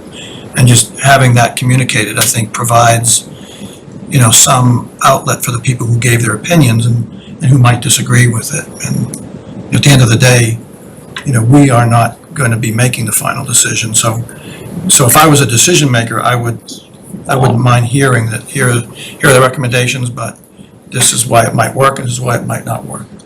And then at some point, somebody else got to make that decision. So Isn't that why we're here? We're supposed to make the final recommendation? yeah, I think the problem's gonna end up being, if we end up deciding with the 7 or whatever scenarios that, a majority of people recommended, I think that it's gonna be you're gonna have the positive from the people that voted on the majority, and then the negative would be from the minority. Right. Perhaps one person from each on the 7 or whatever recommendations just gives, this is why I was for this is my opinion, and then someone can give the counter. If I was in your shoes, right, with wearing your other hat, and a board that was advisory to me came back and said, here are the 19 things that we haggled over, and here's the pluses and minuses of each one, I would. No, I'm saying, I would- I don't think that's- I would throw no, it it's out. the narrowed down, drilled down list of like 7 or whatever. I'm just But guessing without even looking at the number. Right, there is a lot of stuff on that list. There's a ton of stuff on the list, and I would never go to my boss with, I think it's this, but we might do this. Like, you have to have it be Yeah. No, that's what I'm definitive. saying. Like, we have to vote on it and then live with it. And I There might be might happy, be- I might not be happy. There might be some big things that we want to say, like, this is why we did that, understanding that this is another possible outcome. Right. If we do this, we recognize that, right? I mean, we might want to do that, but I think that we need to be firm in the recommendation. Are there low-hanging fruit that we can just kind of pick off quickly? That we all That's what I kind of said, agree like, all we have to do is So just. I have a comprehensive fruit suggestion. Everybody Like march it. over here to this map. Love it. The way it is currently laid out with what is what, and I just indicated the things that we just discussed with Post-its. See if there's anything in this configuration that does not do the job for you. How does that relate to what? A lot of it is very much the same, like, yes, we should have 2 hour on the street, we should have employee here, like, seriously look at this map and say, does this do it? The recommendations that were here, if there were actually enforcement, if we changed these 2 lots and moved this and made sure that Should we just be rotating one at a time while we're still having discussion? can, although All I of us think, can't swarm the table. So I guess, Yes. I mean, I had this part of the chart that talks street by street, which is, Yeah. it's overwhelming if you look at it, but it's not really changing much, and I don't think we've actually talked about the surrounding so this is what streets things at all. are either are or recommended. And Do you want anything Julie different could than what definitely you see help me here? with this, because basically I just took it off of the map that she had provided during this initial thing a year or 2 years ago. But some of them can be tweaked enough so that there's a lot of open This and free map parking there for people. Doesn't have that highlighted, I do have Changing it it online, I from think. just 2 hours, It's 2 hour not on the employee. inner So I don't know if Yes. the map is a good thing for It's this. not on that map. Old school, I can print like I did with the this last map, go but I around. Right. Yeah. figured you guys would want to start from scratch, but Those Yes. same. Okay, because your map was really Yeah, great the size. last time because it was Yeah. very specific, so if you wouldn't mind doing Yeah, that sure, that's again. fine. Okay, Because I think that's the way to react to this, because I agree, I just don't know how to have us all. Yes. yeah. But I think, the reason I was saying the map, because I keep pulling this up on my own computer, I'm like, wow, I wish we could all look at that, I'm like, all right, it's right over here. Right. But yes, if this were reflected on that, So- then I think that's the thing to react to. The inner and outer ring needs to be on there too, right? The what? The inner and outer Yes. ring that we could want print to this. Yes. push employees. Yeah, so Yeah. there's a lot of area down on the south of Haven, well, I guess it's the south of Haven, that we haven't addressed at all, that there's a lot of light blue that's employee parking that's there, or it's not employee now, but they want it to be employee, so I think we can granularly go through street by street, not GIS app. Like, Yeah, I talked do. about it ad I'm a map nauseam, person, but, I'm a GIS guy. trying to Yeah. figure out how many additional employee spaces we can add using what Julie's provided before and what we've talked about. Yeah, so I can look That can to also help us update figure this out with perhaps some plan for Karen's giving more employee recommendations that I parking, think because differ right a now, little bit and try to do it's that. hard to, you can't do it from here. I mean, it's just, I can do it from here because I memorized the map, but So what is it that I think we risk kind of burning up a couple of hours. this is I'm not just for wondering tonight. what, I mean, Yeah, if she's we not look suggesting at do that this, now. if we look at this set of, so everybody had their own suggestions, we put them down on the spreadsheet, we've got the spreadsheet in front of us. And, there are some things like, which I think is sort of getting to the same thing, which is less than 2-hour parking. Which was a thing that most of us agreed on. I think pretty much everybody, I don't know how John came out on that, but, and then 2-hour unlimited parking and so forth was not residents only. There was some, so I mean, I guess the question is, how do we take these things and translate it? Did you have a comment? Yeah, I'd just like to comment that I think we should be sensitive. First off, I think the report that we did a good job on at the last minute and prepared these comments, I think does reflect the public's input. I think we should be sensitive to the fact too that Liz and Bernie are going to have to, from what I understood from the last meeting, appear before the selectmen before we meet again. Right. Therefore, I think we should be preparing something for them to take up to the selectmen to review. My suggestion on this report is if it's 6 or more, which would be 2/3, we don't have to pick that, we can pick majority, but we can somehow electronically extract either the majority or the 2/3 subject, because looking over it, some of the subjects are overwhelmingly supported. Yeah. And I think that's what we should be reviewing tonight, if there's some on the fence, and then prepare it for Bernie and Liz to take up and rely on the selectmen, of which we have one sitting with us here tonight, to review our recommendations and then come back and give us direction. Either we're doing a good job or we're off on the wrong direction, and find out which way that they want us to go and move on from there. I don't know that we're gonna get feedback from the select board in that sense. I think they're just looking for an update of like where we are, and when we're gonna, what the rest of our process is. I don't think they're looking for us to hand them a proposal yet. Is that correct? Yeah, no, I think it's more of, what have you done? What do you think what's the general consensus? Which way are you leaning? How much was the community input? That kind of, I don't think it's like you have to come in with this PowerPoint thing and. I think part of what you're proposing is like after we really nail it down after the public input. So yes, we need to present to them, like, here's what we've done so far, here's, the general gist of where we're headed and how much longer we think we're gonna need to get it done. I think that's the update the select board is looking for, like, when are you gonna get us the real Yeah, but proposal? I still think that it would be useful for us to say, here's the general direction and here are the recommendations that we're leaning toward. Yeah, oh, Because we sure. are, we could do that by 9:00 if we just go through this.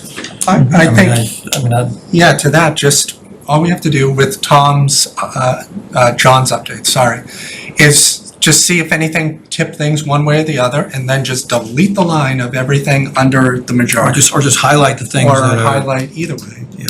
And you might end up with, it looks as if, I don't know, there's a bunch in the beginning kind of thing. And then that's what, out of these 121 lines, allegedly, maybe there's 15 or 20, and then we can just, narrow it down to a more focal, because obviously employee parking and street parking, those are like kind of all within one-ish. So it's skewing it that there's like 7 employee parking things. So And for correction, or what highlighted. with John's additions just now? Not with John's additions. But even with that, I think we'll probably. Yeah. Yeah.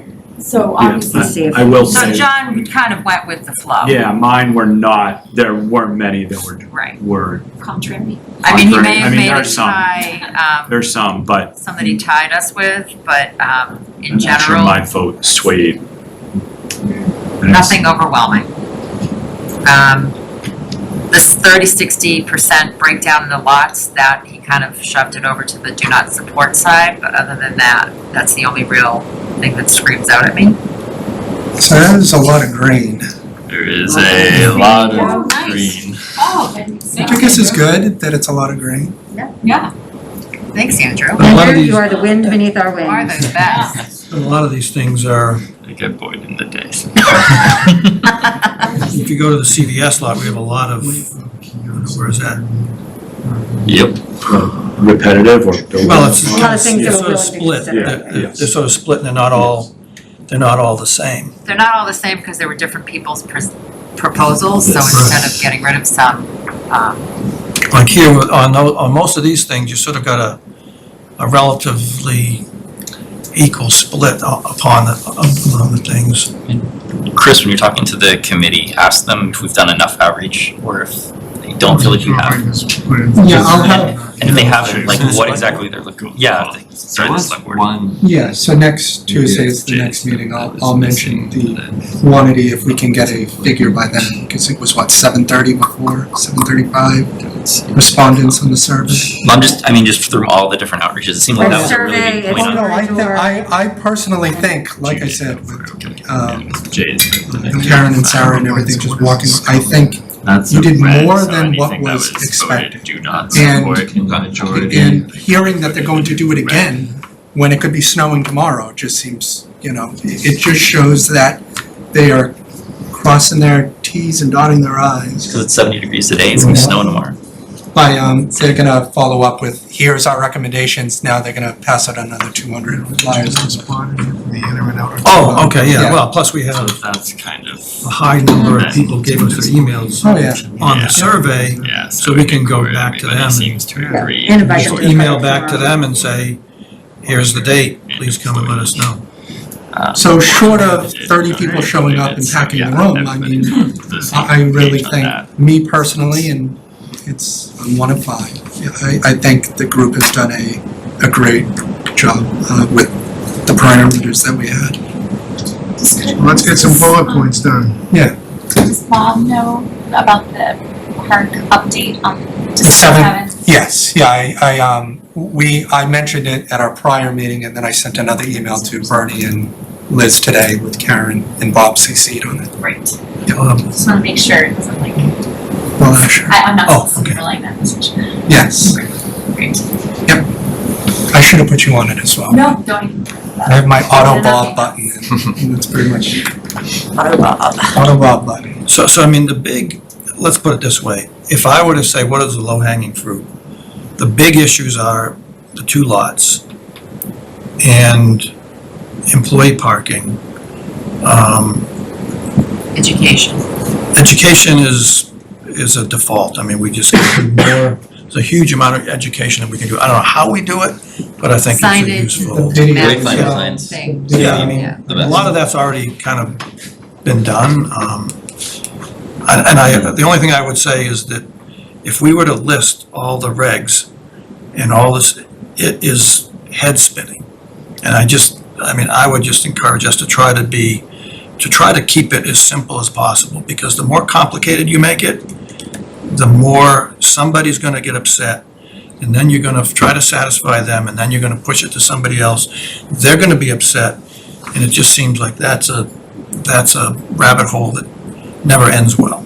So that, all I would say is to try to be simple and straightforward, so that it is easy to educate, because if you try to put our existing set of regulations up, it's just, I can't even figure it out, and I've been looking at it for like months. So on CVS, and can we just go to maybe CVS and Brandy Court and see if there's anything that we can comment there?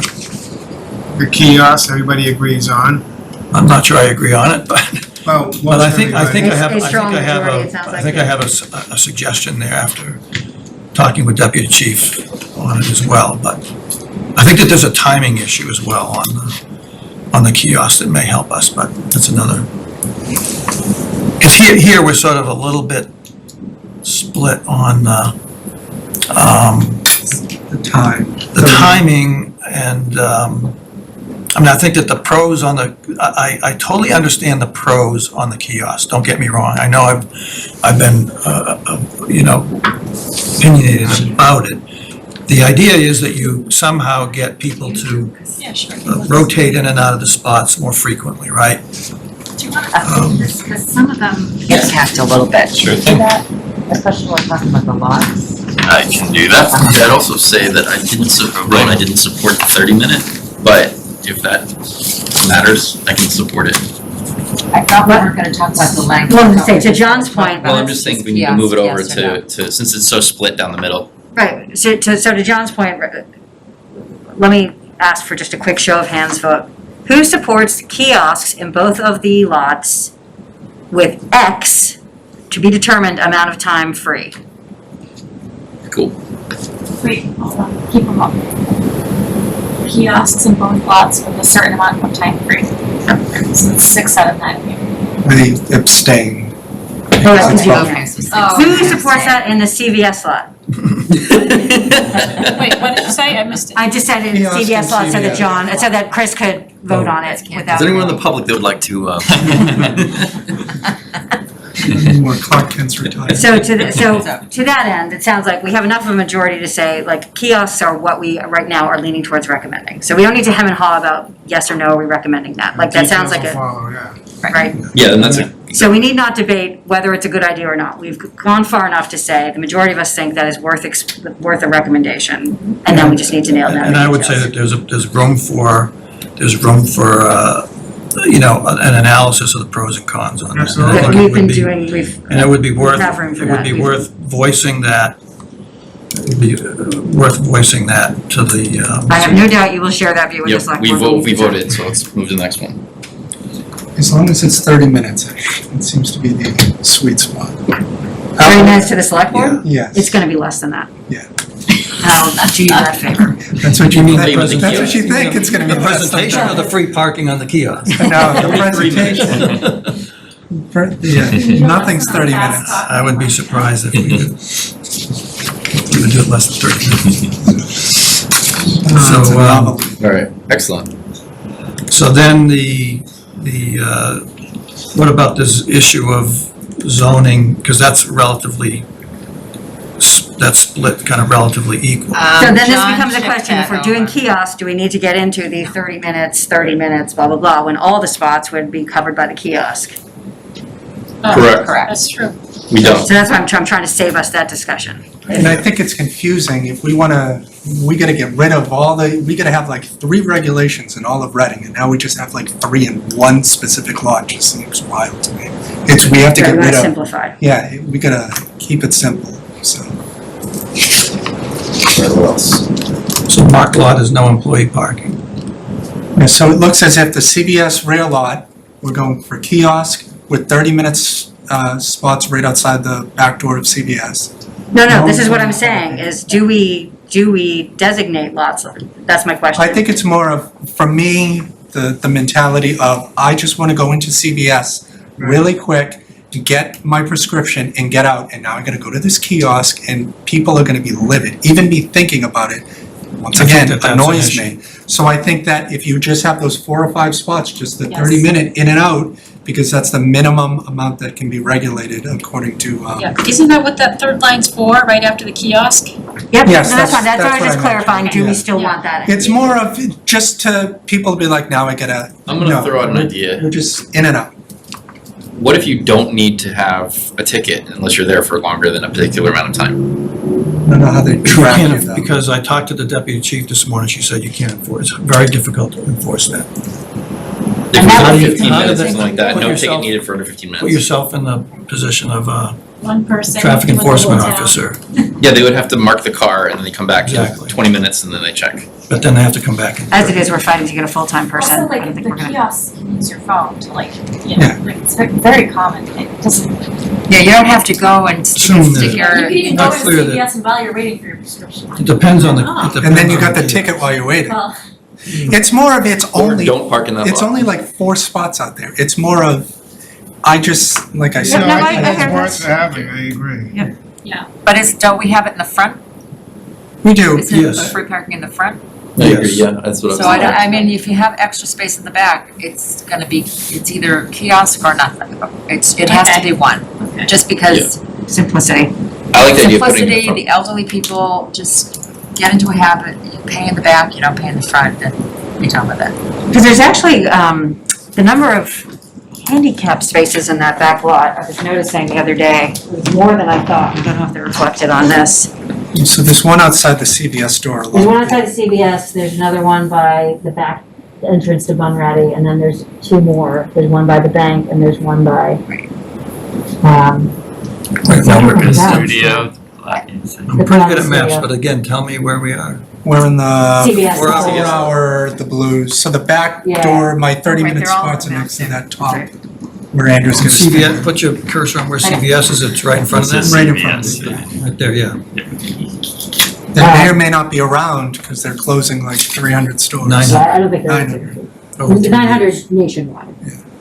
But that's still, I don't think ours is 900. that's unlikely this So one. if you're talking about the 3 spots immediately to the right of the handy, Left or right? It's Well, it right. depends on which way you're looking. Yeah. Well, and I guess it's What's the also, V stand do you for? know which part of this Van, I lot think. is, Oh, so van handicap, I think so. okay.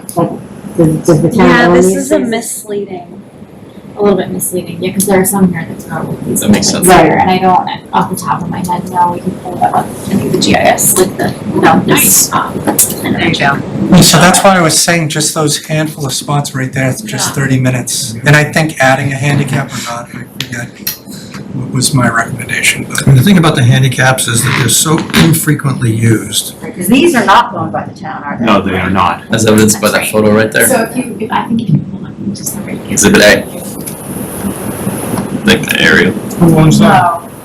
The building, like, that's the thing, is that this lot is divided between. Several Which is all green. Yeah. Like that gray stuff is all the, Yeah, Yeah, so- so it's all that green yeah. right in there, yeah. Right, so all of this, Yeah. right, is not town-owned, Right. and all of that, right? town-owned. Yes, correct. Okay, so, yeah, so the spots that Chris is talking about are part of the town. Yes. But again, to the point, if you're going in to pick up a prescription, the amount of time that it takes you to go to the kiosk, get it That's registered. what this is for. But you We all said have that you them. use your Phone, phone. But and now front you've got- spaces. But that's not true that everybody has one. Right, but there are front spaces, I mean, it's not, you know, Spaces and phone. I don't feel strongly about this one way or another, but I do feel like simplicity in the lot is probably gonna be a stronger strategy. Yeah, you were just arguing for simplicity or. well, for I the guess whole- the it whole just plan. comes down to however the numbers shook out. So if it's 5-4 or whatever, then I don't even know why we're arguing. I don't even know what the, are we all, how did it end up shaping out? So 30 minutes for 30-minute 2 spots, is that spot. what we're talking about? Yes, so it's like 7, Right, but that was when we were looking at each thing like in its own vacuum. So now we're saying if we, all saying like, all right, we're going kiosk in that lot. So in that new context, and again, it's not, I don't feel strongly one way or another on this 30-minute spot thing. But I do agree with others who have suggested that the simplicity in the lot is probably, I mean, I could be on board with the entire lot being XYZ, so. But it's not. What do you mean by XYZ? Meaning the entire lot's an hour or whatever with the kiosk and ignore the 4 3-hour spots right outside the CVS store. Because all we're arguing over is 4 spots out of this Right. entire lot. Yes, we can move on. So I'm fine with withdrawing my support for, The root cause is the employees that are parking there, so if they're not there, there's gonna be a spot for you. But there's Even if going well, to but be. it's still the kiosk, like, do you need to? The kiosk, yeah. So, and part of that might What, be sorry? in the front cobblestone lot in front of CVS, we might make more of that 30. Make more of that 30, and so then the lot can be similar. So what's the next slot? So is that, so the 30-minute slots you agreed not to do? to keep it uniform with, Yeah, keep the lot all one concept.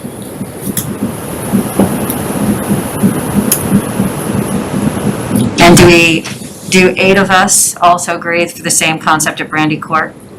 Yes. Kiosk, X amount of time free, everything the same throughout the If we whole had am I getting too, off on a tangent, but if we kept one strip for like less abled employees, I don't know, cause there's I more don't know if land. you can enforce it That's an though. enforcement thing, I mean, Like they could buy a ticket or, no, can't It's, afford it, it's okay. once again, yeah, that's my Yeah, whole, administrative how nightmare. can you do X, Y, Z, like, okay, it's a thin line, whatever, Right. So treading. now that we've solved these two lots, what's the next objective? Employee parking? Employee parking. Now, again, the only issue here is that Senior it's, citizens or something like that. if there are enough spaces for employees and non-employees, why would we need to make some employee only? Oh, we talked about inner core and outer core, Yeah. and putting the employees in the outer core.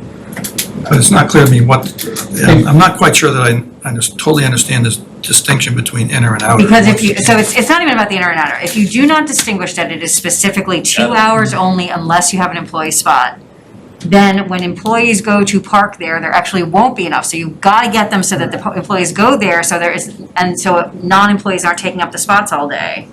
Otherwise, when you would go to park at CVS for work or whatever on your outer core spot, and now you have, Julie decided to pick up her prescription, she just took the employee-only spot, so it has to be designated, otherwise, now the people that should be using the rear parking lot, the kiosk, et cetera, now they're spilling out into the employee spots, and now where are the employees parking? They would just, You want to make sure that you get the employees out of the way, so you need to make sure that there's parking that they will find that's usable. And it's not that there couldn't be somebody there for 2 hours, they could, but that'll move enough that there'll still be enough for employees. Yeah, I mean, I guess I'm still, if there was more than 4-hour parking within a reasonable walking distance, for them or anybody, I don't see what's so, to me, it just seems much simpler. I think that what I keep relying on is that the survey overwhelmingly said that people basically don't need to park more than 4 hours. Those aren't the Except for a few- employees. A small percentage of people, including employees, and we can measure the number of employees. Maybe it's 100, maybe it's 200, I don't know. I mean, if they can park, if most of the people are turning over anyway,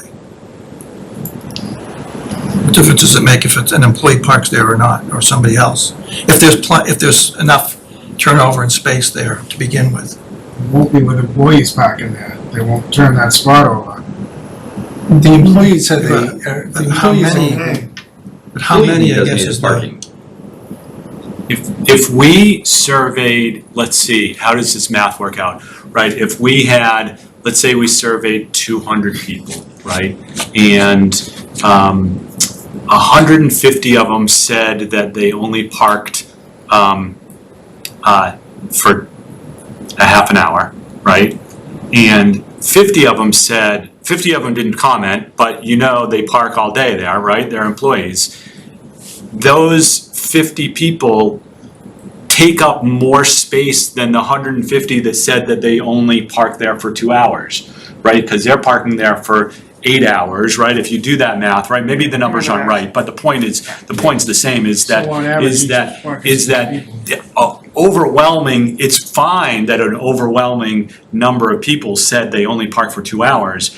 Those people that park for 8 hours monopolize the parking. The thing, That's the thing, we're not that's being, the we're not, the thing we're not thing. able So to. it's not, if it was even, right, it would even be worse. Yeah, I think what Bernie's, here's what we're failing to communicate.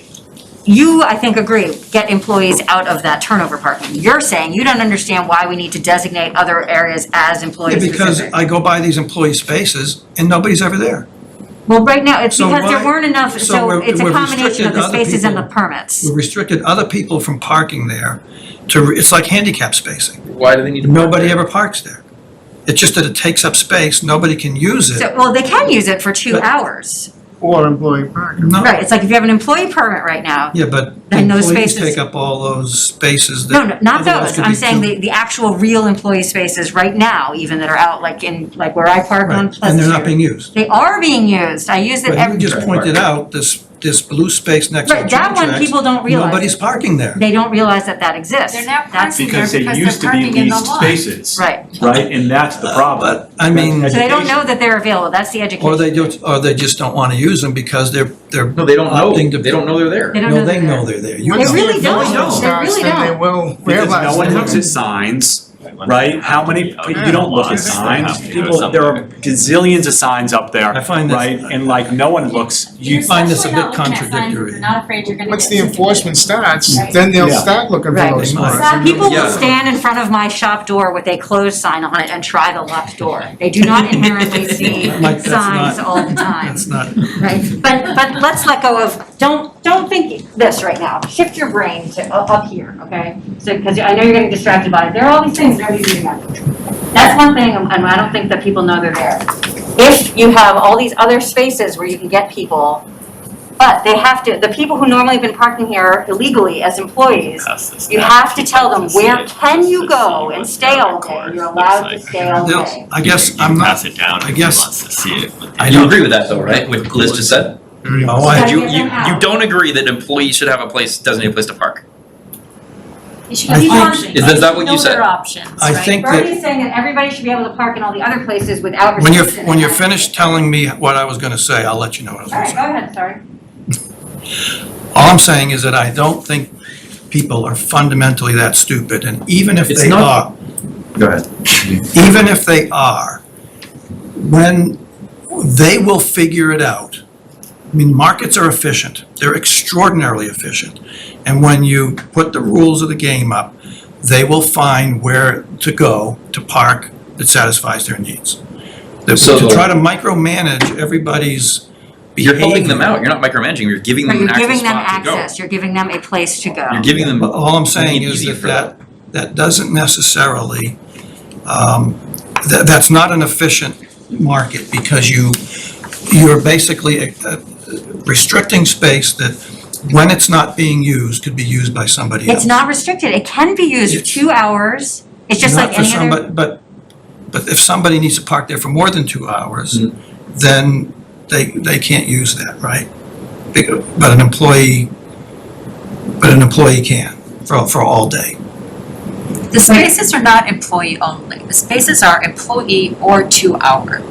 That's what the Well, employee but spaces some, are but some in town. people, but what Except if some for the people ones need that are to in the use it for lots more right than now. 2 hours? They have to park somewhere else. Then they But go there's in no the place lots for with the kiosk. They can go to the Park as kiosk. long as they Right. want. But they're not gonna park at the kiosk Why not? for more than 4 hours because they don't wanna pay for it. Well, then Here's that's the what case they of need They to. can park on the street where you can pay longer. I mean, listen to your survey data, most people are coming downtown for less than 2 hours. That's exactly what I'm trying to do, is exactly trying to look at the So if we survey give them the data. 2 hour option, you are solving the problem, and you give the employees the all day option, and you're solving that problem.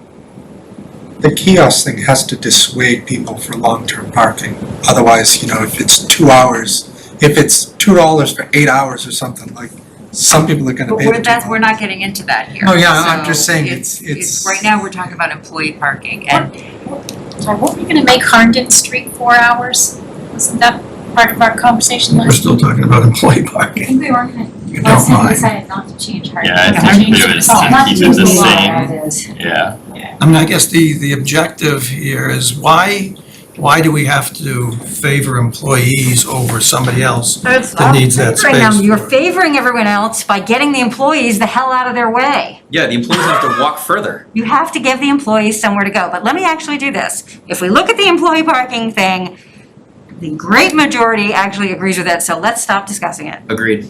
I second that. If we're gonna go back to this process of, we have to go on the assumption that the larger recommendation is, unless, even if John voted the other way, which I can't say, that wouldn't sway. Your vote didn't count. he has, If I Andrew could has- just interject, I don't think, by the way, if I'm hearing you went with the kiosk, I don't know if anybody agrees or disagrees, but I don't think you move the employees at all. Because think of it this way, if it's a kiosk, you're not gonna discriminate, who's gonna know whether an employee is taking a ticket from a kiosk? They can do that. And they Yeah, can they do that, They so can. they're gonna. And they'll pay. So, and they'll pay. And then they'll go in and the employer may say, well, before Right. you used to have to pay for a parking lot, parking permit. So now I'll absorb You know, so all I'm saying That is. is why you need to give employees somewhere to go. That's all I'm saying. I think we want to be sensitive to the fact No. that you may not be moving the That's one of the employees out. unintended consequences If you've of got that. somebody that is willing, employee that might be willing to pay, that's his personal thing. He can pay and stay in the lot all day. So the idea that we're getting the employees to move out really isn't. We're getting them to pay for a spot. You could play that game by changing the pricing on there too. Right, Like, plus I was looking gonna for say, 85% most employees are occupancy, not making enough money downtown Boston- that they're Boston gonna does pay that. for parking. Does the employee, I mean, we're still assuming that the employees have to pay for the employee permits. No, the business owners pay for the. Well, somebody pays. Yeah, no, but actually Somebody part of the pays problem, for it. part of the overall thing that we talked about from the very beginning was Free permits are free. There are more of them and then that's why you need to create employee spots. Give the permits, give the spots, get them out of there. Like remove the barriers to getting employees out of the lots. We've agreed, so I think Okay. we're on to the next one, right? Yep. Liz? Yep. I think so. I don't even know what the next one is. So next one. Very good question. We were kind of jumping around. Okay. Employees on the outer corner. I don't actually know either. And, 2-hour or employee parking on the other one. Okay, yep. On the outer core or the inner core? What is the outer core and the inner core? And the places Can you please designated pass by the him light that map blue, so we can have a visual of the what, light blue in the map. and that was the original proposal, so that can change with you guys as you see fit, but. And I think part of Yes. what Julie said she was gonna do is take the Yeah. further detailed recommendations about adding a little bit more Yes, we for will. next time. And that will be exciting. All right. Color things. I like maps, I'm a geography person, so. Next, I guess, Street parking? define street parking, I don't know if. How about permits? That's easy. Be careful with Is it? things, I don't know if anything's easy. I like your optimism. It could be easy. That's a good. How about town hall Providing lot? a map. Okay, town. Town hall lot, that's pretty Town easy. hall lot, that's That's fine, on the last page. that's somewhere. Free and unlimited Under parking for employee. everyone at the town hall lot. And that was it, that was easy. Open and employee parking Friday through Sunday. Everybody voted for that. I don't know about John, I don't have. Why are the town hall employees not required to also be employees of the rest of the businesses in town? That's not an They issue we have have their to deal own with. Because we don't care. lot. That's not our thing. Well, I mean, Because we're not looking to penalize or be punitive for someone just for a perceived equality, right? They are not causing our problem.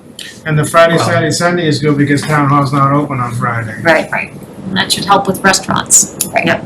Right. Restaurants and shopping increase on Fridays and Saturdays, so that's awesome. I think the bigger issue so is Monday, town- Tuesday, Wednesday, and Thursday, what's the rule in town hall? Town hall business hall. What were you saying, Chris? Up I until was a gonna certain- say, town hall, I don't think it's an actual It's parking not issue, a, right? it's not a, Is that? it's not a huge issue. Yeah, there is a sign. Run out and look. I walk by it every day. I'm already right out there. Do you ever have a You drive trouble by it. finding a spot, Julie and Andrew, in town hall? I About am, an hour we get here. only the second, only like 2 people are here before me. That's So, virtually empty. Okay, so Yeah. do you walk to lunch? What's the deal? I Like- walk to lunch, I walk to the parks during lunch, I walk everywhere. When we have site visits downtown, we walk, we do not drive, So when you come back from said site visits, are there ample parking for people to come? Absolutely not. no, yeah. No, the lot is It's the filled at town hall 8. parking The town parking Very lot full. is full. It's pretty full. Anytime after what, Yes. 9? 9 AM, Yeah. yeah. Is that employee You can parking park on or Lowell visitors Street. park there too, right? Yeah. There's usually, Visitors park there, usually yes. spaces on Lowell Or Street. also the cobblestones out here. Yep. Some Yes. extra spaces. Correct. But challenging to find a space in town hall. But With a lot of employees. How many And a lot of employees people would coming in. typically park there? Park in our lot. Well, and you have people coming in to That's a see the building inspector. Ballpark and you have estimate that I permits. can't give That's right cool. now. It is out of our I scope right actually now. don't know how many employees we have. Just trying to keep I mean, Is it more or less than 20? More than 20. spots, We have 20 in public services. spots in the lot is How many spots are there? probably 40, yeah, give or take, So half the spots would be taken up by employees. probably more. No, No, more than that, more. more than 20 employees. Yeah. So it sounds like open employee parking Friday through Sunday. Was that evenings? Did that matter, or is that? We're talking about employee parking for not town hall and Right, people. right. Because the Right. town hall people are not parking there now. Right, and people can park here in the during evening, this right? period. Monday through Right. Thursday, Yeah. It's most not of the lots overnight. being taken. Oh, all day Friday, you're saying is, I don't know, whatever Unless people you're at a want. meeting that goes. Yeah. But I mean, all night nobody's long. there anyway, so people would, But Then I'm still it's not a sure little why it's change. not overnight, right? Right, That I'm doesn't make still- sense to me, as opposed to just ticketing and towing them at 6 AM if they're still there, I agree. No, I agree, that's, Yeah. you know, right? It's, I think when we You're get saying to that overnight allow- parking, is allow that's a that- thing. That's allow it. the town hall lot to be overnight. That too many people overnight and. During the snow Yeah, things, they were yeah. trying to. and not moving in the morning, Right, right? But yeah. that's not, means That's snow the it's important not, part. right? It's not the overnight parking, it's the morning parking. Right, it's the It's the enforcement enforcement in the morning is the that. problem. winter storm Discussions are ongoing. issue, that's the Shall problem. we move to the next one? It's happening. no What's the matter next topic? Yeah. So, I think we can go back to the street parking, I didn't think that looked too onerous. street parking? The not, well, the outside the, so the inner core, outside those lots. Where is that? Short-term parking, it seemed like you guys preferred on the inner core. Yeah. 30-minute and 2-hour parking. And no other restrictions. And then there was, can you scoot up a little, Andrew? I think there was, what's the chunk above this? Yeah, and then, And that includes whatever residential thing, Yeah, if there's any I issues think with what's inner core. maybe missing from this list is resident permit only. How do you guys feel about that? That's where I think we get into a really Shouldn't it just be messy discussion. kept the same way, or is there some issues with the way it is now? I mean, I think here if you wanna make it simplified, more simple, just inner core, which is what you, I mean, could you do 30-minute, 2-hour, or residential, just blanket? not residential, because that's the whole point of Like, allowing I your meant- customers to be there.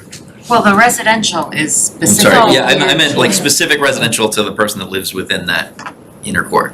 Now you're getting really complicated, now it gets, Isn't that what, No, that's it's so already what there in now. existence, so. It's already there. isn't right, that I what think it's it's there now. I mean, I think what we're saying is 30-minute or 2-hour in the entire inner core, eliminate the resident only. Oh, No, that's No. not what was No, intended. that's not gonna work. no. I think it would, didn't we No, it talk was- about So saying, now- was so to now say- all the It was to out-of-town customers simplify can't the park inner there, core or- streets. When you're So- talking about the residents that actually, not a resident of Reading, a resident of like that street. Right, Right. the resident parking in the center isn't for residents of, it is just like, oh, I live on Gould Street and that's a, No, I no, don't, that's what is there That's right what now, we're is talking there? about. I think what we're saying is a 30-minute to 30-minute or 2-hour. I'm not sure why we have 30 minutes in there when it probably could just be 2-hour. Because you want turnover. Something- Dan will tell you about how 30-minute helps a lot of the But businesses. where is the 30-minute and where's the 2-hour? Well, there are spaces and so that's what. Well, that's what the Well, map that that's Julie's a gonna do. granular discussion that we'll have to get into at some point Right, 'cause we're later. doing Well, 10 when more Julie has things. the map, and we can go street by street, where it will be much more easy to visualize, 30 minutes in Do front we of wanna his get to store, that? 2 hours in front of. Julie or Andrew, could you review like the current resident, because this is not just like, oh, I live in Reading, like the downtown resident permits, what is that? My understanding is that these resident-only permit parking is anybody in town that has a resident permit parking can park on Green Street, for example, if a space is open. Yeah. Those fronting that regulation get it for free so that they can park on their own street without a cost.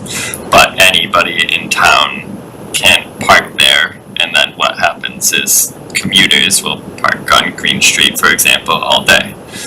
There's Well, one resident access permit. For some people it's free, for some people it's not, right? correct.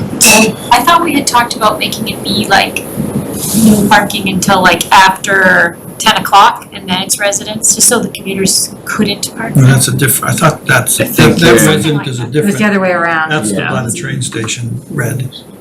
Yeah, I believe your proposal was resident only 6:30 to 9:30, and then Okay, yeah. virtually these become unregulated after Okay. that, so any commuter that parks there with the sticker can stay there all day after the fact. of 9:30 or 10:30 currently. Would it make sense to differentiate between inner core residents and outer core residents? That's where I think it gets very messy. Yeah.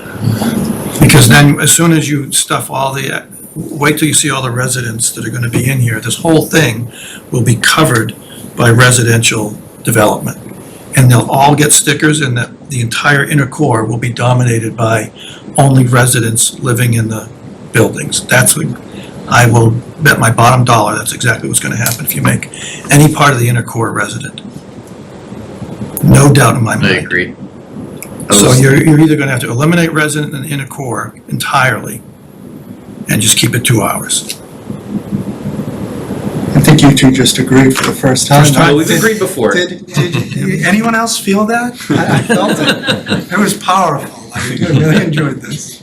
So, Yeah. Julie and Andrew, I know there is one house on Gould Street that has Yeah. no off-street The parking. one, yeah. Yes. Yeah. And then on Green Street, because I feel I'm hearing no resident parking, I'm sensing that the entirety of Green Street is gonna like lose their minds.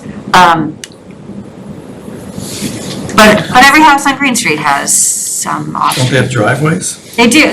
There's one house on Gould Why are Street. we worried about them if they have? I don't know, I suddenly Some of felt them are like multifamily, a disturbance so in they the have small force. I know a couple of them own businesses and they have overflow from their driveway. Because they're in daycare facilities? No, one's a plumber. I think one of the most important things about that stretch of Green Street is it's one of the narrowest roads in town. Yeah. It's made one way, and that if when the commuters park on that street, they park right up to the driveways. This is when this happened, and you cannot get out safely to turn your car. And the other thing is that where those apartment buildings are, there's frequently people parked up on the dirt, people that are visiting those people. Show me, please point out Green Street. So, right there, so I've got to orient myself. So that goes from the depot out toward towards Ash Street. Can you throw it on? Main Street, So it's parallel to Green. I'm sorry, it's parallel to Gould. Yes. Yeah.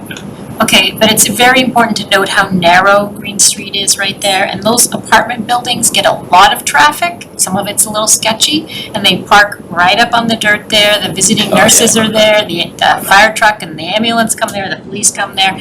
But it's when people were parking for the train, and they would go for the day, and their car would be hanging over the lip of the driveway, and people couldn't get out. And so that was why. What does that sign say right there? I believe that's the resident permit only. Yep. Yeah, I mean, that made a huge difference doing that. But what would, if this turned into so residents, people couldn't park there? Oh, So it was only I guess 2 I was hours. thinking it was What do you only want? downtown residents. It's two I wasn't hours. thinking- That's what I No, was that's talking about, was anybody. differentiating Like I between can park there all day and inner go to core. take Oh, the I train. didn't if even I'm think of that. Right, So so would Green after Street 10 actually be o'clock, happier if we turned this into 2-hour parking like everything else? Yeah. That's what I'm thinking. But it's That way you really- treat everybody equally and nobody can say that my street's this and your street's that. So I want what your street has. Wait, so you think Green Street residents would be happier? I'm asking, I'm saying, are Okay. they annoyed that they have commuter parking? I'm not sure about that based on the meetings I had. Because don't they have driveway spaces, right? Because a lot of them rely on being able to park longer on the street. Yeah.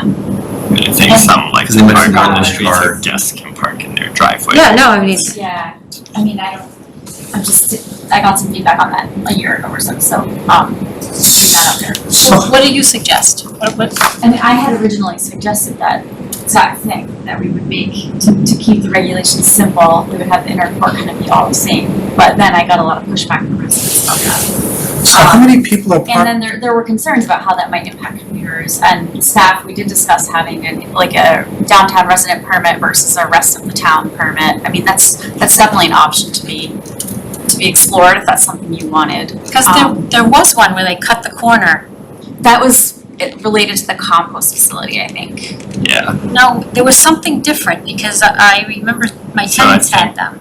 The free ones, those that would get it for free. You If live you downtown, friend you get this it for free. regulation, you get it for free and they teared the corner or So you did something couldn't go to the compost. Yeah, exactly. So you get it free, but you don't get free access to the compost Yeah, center. yeah, So if you exactly. wanna- if you wanna go to the compost center and you're a downtown resident, you have to buy that one separately. Yep. Yes, Yeah. It's very complicated. I You mean, had to make sure that was right, how many people was that, right? You know? I'm sure I could get the numbers, And I yeah. think, again, if our objectives are trying to maximize the amount of it's the regular I resident. mean, is it 4 hours or 2 hours? So anyway, what I wanna just Two, convey because is it's that, 4 hours, Trying to keep the whole probably. downtown 2 hours or 30 minutes. yeah, How many it's a people special are street. parking on Green Street now? Like, I don't know of it. Most of the time, the residents will park there. So Just, if there's 30 spots on Green Street allegedly, are you saying like 25 are I full don't or think like? there's 30. I'm just Yeah. saying, Just a number. as a ratio hypothetically, if the whole street is 30, would you say half of the spots are usually taken up? Like, I really don't know. No, but it's not really, I don't think it's that many, no, especially since the 'Cause I'm pandemic, I don't know, it hasn't been much at all, I But- mean. Pre-pandemic, it was, It was packed. Oh, was- full, yeah, it was pre-pandemic, it was full, and, yeah, So that's why it's leery about changing the And regulations why was for it full? that. Because it was, Commuter rail, because it's resident parking, because it's, and so if you have a I mean, resident parking. technically, employees can park there as well. It's like the after Prescott 10 Street o'clock. on the other side. yeah. it's true, yeah. I mean, employees are probably parking there as well, because you can park there after 10 o'clock. So, Yeah, oh, absolutely. which is technically fine, right? I mean, it's another place for them to park, and it avoids the commuters, so it opens it up. And I don't know if people on Green Street, which would they be happier for? Well, it doesn't avoid the commuters, it avoids commuters who aren't Reading residents. If you're a Reading resident, you have a commuter rail, you have a Yeah, sticker, It you can avoids park there. commuters, because you can't park there between 6 and 10. No, you can can. be a resident. If you're a As a resident, resident, I know, it's so confusing, it feels I know, I backwardsy. think of commuters as out-of-town commuters. I'm not thinking I of guess it as could say Reading resident. no parking, 90%, anybody, 6 to 90 10. What if it said no parking between 6 to 10? But then the residents can't park there. Well, maybe they wouldn't mind if they knew they Why weren't 6 gonna to get 10? commuters. Just so you wouldn't get the commuters. That's all. and I mean, again, it's not clear to me that, maybe interesting. I mean, I would say it's either 2 or 4 in the inner core, because again, I go back to the survey which says that most people don't. That's the survey. Julie's gotten lots of feedback from the residents of Green Street specifically saying, and that's feedback, right? We have to Yeah, take but they have houses there, right? These are residential houses, right? Yes, So don't they have driveways? Yeah, but their driveway might be this long and they might have 2 cars and They're they might have really gas. and they narrow might have- driveways, Yeah. Bernie. This is back when the driveway was like meant Yeah. for a buggy. I mean, you know what I mean? These Right, are from they're- the 1800s, and there's children in some of these houses too. And that's the other thing, is that sometimes they're playing in a driveway, and it's like you And can't somebody really has see. 3 cars. At the end of I the day, mean, it doesn't matter why. The fact is they gave the feedback that they wanted. Yeah, and I mean, you could go back to the original proposal, but you might end up back at the same place if the residents who live downtown come out at the select board meeting and they're like, Right. why is this back on the table? We went Right. through a long process with staff last year and they agreed to remove it for the time being, like, you know, I don't So know. does that mean, so now every So street, what is- now we have to have a So what debate did on they every want? street? No, we don't. No, I- so I- Green Street special people street. say they get special treatment. So it's So a, why that's a street with a doesn't the lot of next street residences over? on it. Fallacy, slippery slope fallacy. It's a logical. It is, I agree, but Green we Street is made a that concession at the pretty time. unique street in town. No, yeah, Yes. I agree with Plus, you. like, everything there is based on feedback that's already been taken. So it's like if the answer is everything's Feedback has 2 created or a 30 labyrinth minutes of complexity. and or leave the things that we said, then it's like, that's actually not a hard thing to be like, yeah, let's leave it like this. That's not hard. But we have 2 hour, I mean, Right, and then the rest of that green stuff is, the green colored things are all 2 hour or 30 minutes. I mean, that's, but except for the Green rest. That's Street, much more residential than the other streets. except for It Green is. So Street, that's why it should be Sanborn different. or whatever everything that else is. So that's why it can Linden, be Sanborn, whatever its that own is. thing. It is feels like not- it's justified for that reason, especially. I think it's reasonable. so Green Street is the only street in the inner core No, Green that has resident only. But it's the only street that's also Green like Street primarily goes part of residential. Gold Street and part, is this Linden or? But what's Yeah, the, that's why Linden. that street and not the Because one Because it's next not to as it? residential. But Right, the these are one, all more residential areas. And because people who have already been through this exercise 2 years ago have already done the work and tried the well, argument. the reason we exist is because the existing system I don't is think this in- was But part of this the isn't problem. broken. This isn't part of the problem. Yeah, I think I don't think that more- was the problem though. I think we're working on it. I mean, it is, I think Great more, if we're trying I think hard. more of the argument, instead of Green Street, is Gould Street, because whatever is happening up there is nuts. Like, whatever Right. shades of blue and red are up there, forget about it. That's all out the window up in Yeah. that area. Well, that's because the previous person did not enforce. in a consistent way, shall we just say, on Gould Street. So if we have actual enforcement in place, Hopefully that's the Street's mostly case. business anyway, there's a couple of houses towards, right, that's the Ash one house that doesn't have They don't have a driveway, no driveway, so that's the resident there, and then the rest of so that they is get a employee. special permit. Gaines up there. But I mean, once, I mean, you have to understand that almost all these spaces are gonna be residents. That's All fine. these land plots are gonna be residents, mixed-use residential, commercial, within the next 1 to 2 years. Within the next 1 to 2 years, you think all these are gonna turn over and be developed Well, into a mixed bunch of use? them are actually, They're underway already. too small. They don't have enough frontage to be redeveloped under 40R, but that's just data. That's just Sometimes. fact. Well, you could buy a couple and. Yeah, you could You get group them together. Yeah, That's which right. is exactly Developers what don't I have Part to of do that. the remit of But this that's not committee But I gonna agree. take 2 years. Oh, yeah. the feedback, like part of the 60 reason days. this exists, 90 days because there tops. was so much kickback before. This was some of the stuff that was in response to that, so let's not create a fight when, if we all think this actually makes sense. Let's make a vote on it. Let's vote what we think. Keep it as is.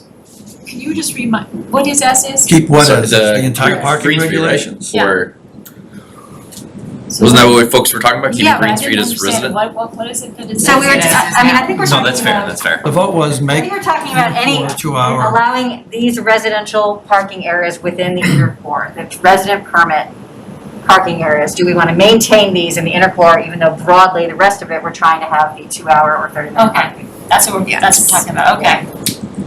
We're gonna vote on that? Yeah, let's do it. Let's vote on it. Can I make one more point? I think it's worth looking at on the inner core resident to have a different resident sticker to keep people that aren't part of that inner core out of there. Well, So you should make it all resident downtown inner core then, because everybody's gonna be, No, that's you're a- gonna that's a have more slippery slope. residents down there than you will. And he just make it said. I just said make it resident to who lives there. Right, he's thinking you're gonna have 1 million people living There there. will But be what- some, Well, let's not make it That just easy might not be a for problem them. we need to solve though. We do more of my that's point. not gonna happen. It's, Right. it's a done deal. Is there a way to do it if like you're a resident of like, and you own land? Not you're part of a condo or some. That's just, then you start getting That's so- discriminatory and. Discriminatory. So yeah, so we Explain. actually talked Yeah. about that exact thing, and it's not really like legally, Yeah. it's discriminatory. It's also just not necessary. I mean, I think this is one of these things where I think we're overthinking this. I mean, I mean, I those just- people I still pay think- taxes. Inner Yeah, they core, live here too. inner core same, except whoever screams the loudest gets a residential. I mean, street people scream the designation. loudest, which is why we exist at all. The original proposal 2 years ago Yeah, was so, just but fine. so what changes are we making? Any? On Except for Green kiosks? Street, it's, well, except for kiosks, I think. Except for kiosks, we're gonna keep everything the same, is that the? Kiosks can create more employee parking and some of the other, and just some of the Had details. employee parking. So what are the options? I mean, is the inner core, eliminate the residents except for Green Street? And then everything else gets 2 hour or more, and then.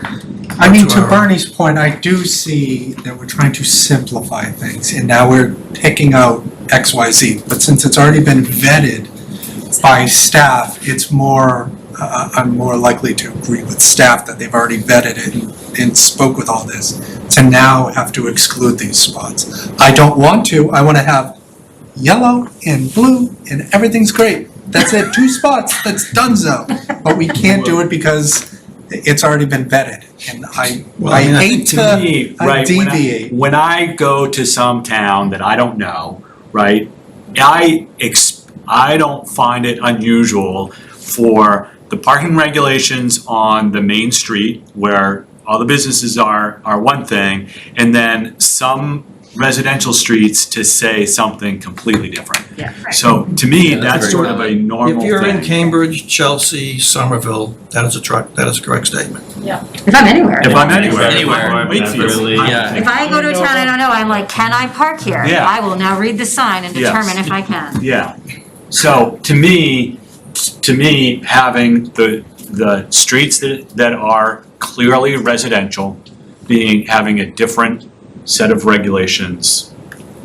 Can we have like Green Street residents So we only? should make all Makes of sense. Reading I agree. resident only. No, you can't do that? But We there's should not make street. all of Reading resident only parking then, is that what you're saying? No. It's so How not. how can that be possible? Come on, What he's saying? Bernie. Come Like, on, Bernie, come on.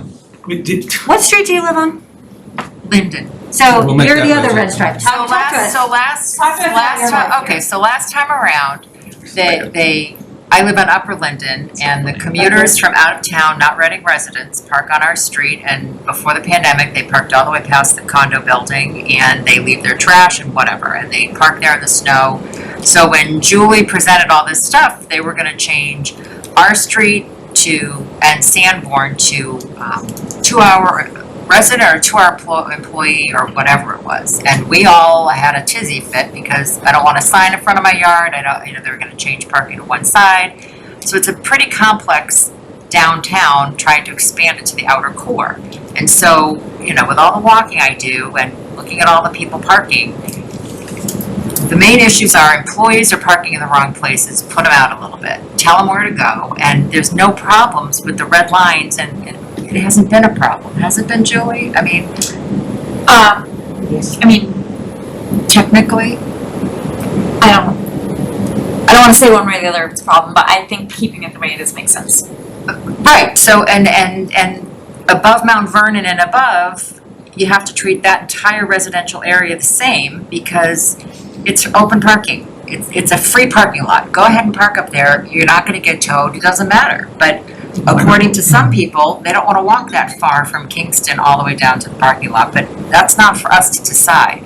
So instead of putting lines everywhere and regulating every single street, some of the streets don't have to be changed. You just have to let them know where they are. So the signs are there, but nobody really looks at them. And once you have enforcement going on, we're not gonna need to change the red line, Green Street and Linden Street and Chute Street. You can leave it the way it is. Those are not the issues. The issues are behavior of employees, telling them where they can park, and getting the kiosks. And I think it's pretty simple what we have to fix as far as this whole problem. And sure, changing the signs from 6 to 9:30 instead of 6 to 10:30, well, that will allow employees to park in the streets that they should be able to park on. Is this ringing any bells? What's the difference between above No, we gotta argue it first. Mount Vernon and between Mount Vernon and Woburn? I don't understand why we're making a distinction between, they should all be the same. I just wanna say, Is any Karen, I reg- absolutely agree with you. no That's regulation. literally, I absolutely agree with you. There's tons of parking there. Go park. Yeah, we don't want. You hit all the problems, the nails on the head. She just didn't bring up the overflow parking on Sanborn and Haven from Postmark. Or the The parking garage overflow behind on CBS. Sanborn is not Postmark. The You overflow really on want a parking garage? Sanborn Like, is do you for the actually want one, or are you just apartment joking? building that's been there forever. I think it's And worth there's no seeing parking if it's behind the possible. apartment building. That doesn't mean it's So ever gonna A happen. lot of that is from Postmark, the police inspection. It's gonna get No, back no, to I that. saw that, but before No one's ever done it. Postmark was there, Yeah. it was A lot of all communities parked. around It us was all have parking full. And so I now think the the problem is people we're in gonna that have to apartment bulldoze your building building are for a parking on better Upper ramp Sanborn, into the, which is fine. up They part of park the- and they top move part their of the- cars in the if you're okay morning. with We're that. talking about CBS. Are we, Yeah, but the ramp needs to are come we over back your to this building. map? I'm not sure what we're looking at. Can you here. say, I couldn't hear you, could you say what the issue is The other on map. Sanborn? So in your Lower estimation? Sanborn and Upper Sanborn, there's a couple different issues. Lower Sanborn, which is where Postmark is, before Postmark got there, there's an apartment building on whatever side of the Right, street it that is. looks like it was old, Yeah, so there's- AT&T building or something. Yeah. Right, and so he attended one of the meetings and George. George, that's right, and so Yes. we have to be mindful that there is no parking for that building, and the building's been there forever, and they usually park on Sanborn. And so I think that they've probably been displaced because of some of the Postmark stuff, so now they're parking on Upper Sanborn. But most of the residents get in their cars before 7, 8 o'clock in the morning and they're gone. So it's not, the weekends they might park there overnight, but that's not an issue because Upper Sanborn is very wide, you can park on both sides. Other issue on Upper Sanborn is more the dance school, but that's a whole Yeah, that's a different story. Yes. But as far as parking on Sanborn, usually the people are moving. So if there's no overnight parking gonna be allowed after December 1st, the problem's gonna go away, except for the apartment building. And I'm assuming that George is figuring that out with his residents because they've been there for so long, they've had to not park overnight before. But he's had that He's had the problem since he's had the building. Yeah. Yeah, and I think they leased some Yeah, spaces, yeah. well, I know, they leased some spaces from that building right next to the They do. residential looking building, right? It might not be enough, but they get some. But they do park there, They do. because I've seen people going in and out. I was trying to connect it with the owner of the lot right behind Postmark that, to try to, maybe they can look at the other. Isn't that the bank? No, it used to be owned by the bank. It's owned by the owner of the 30 Haven building.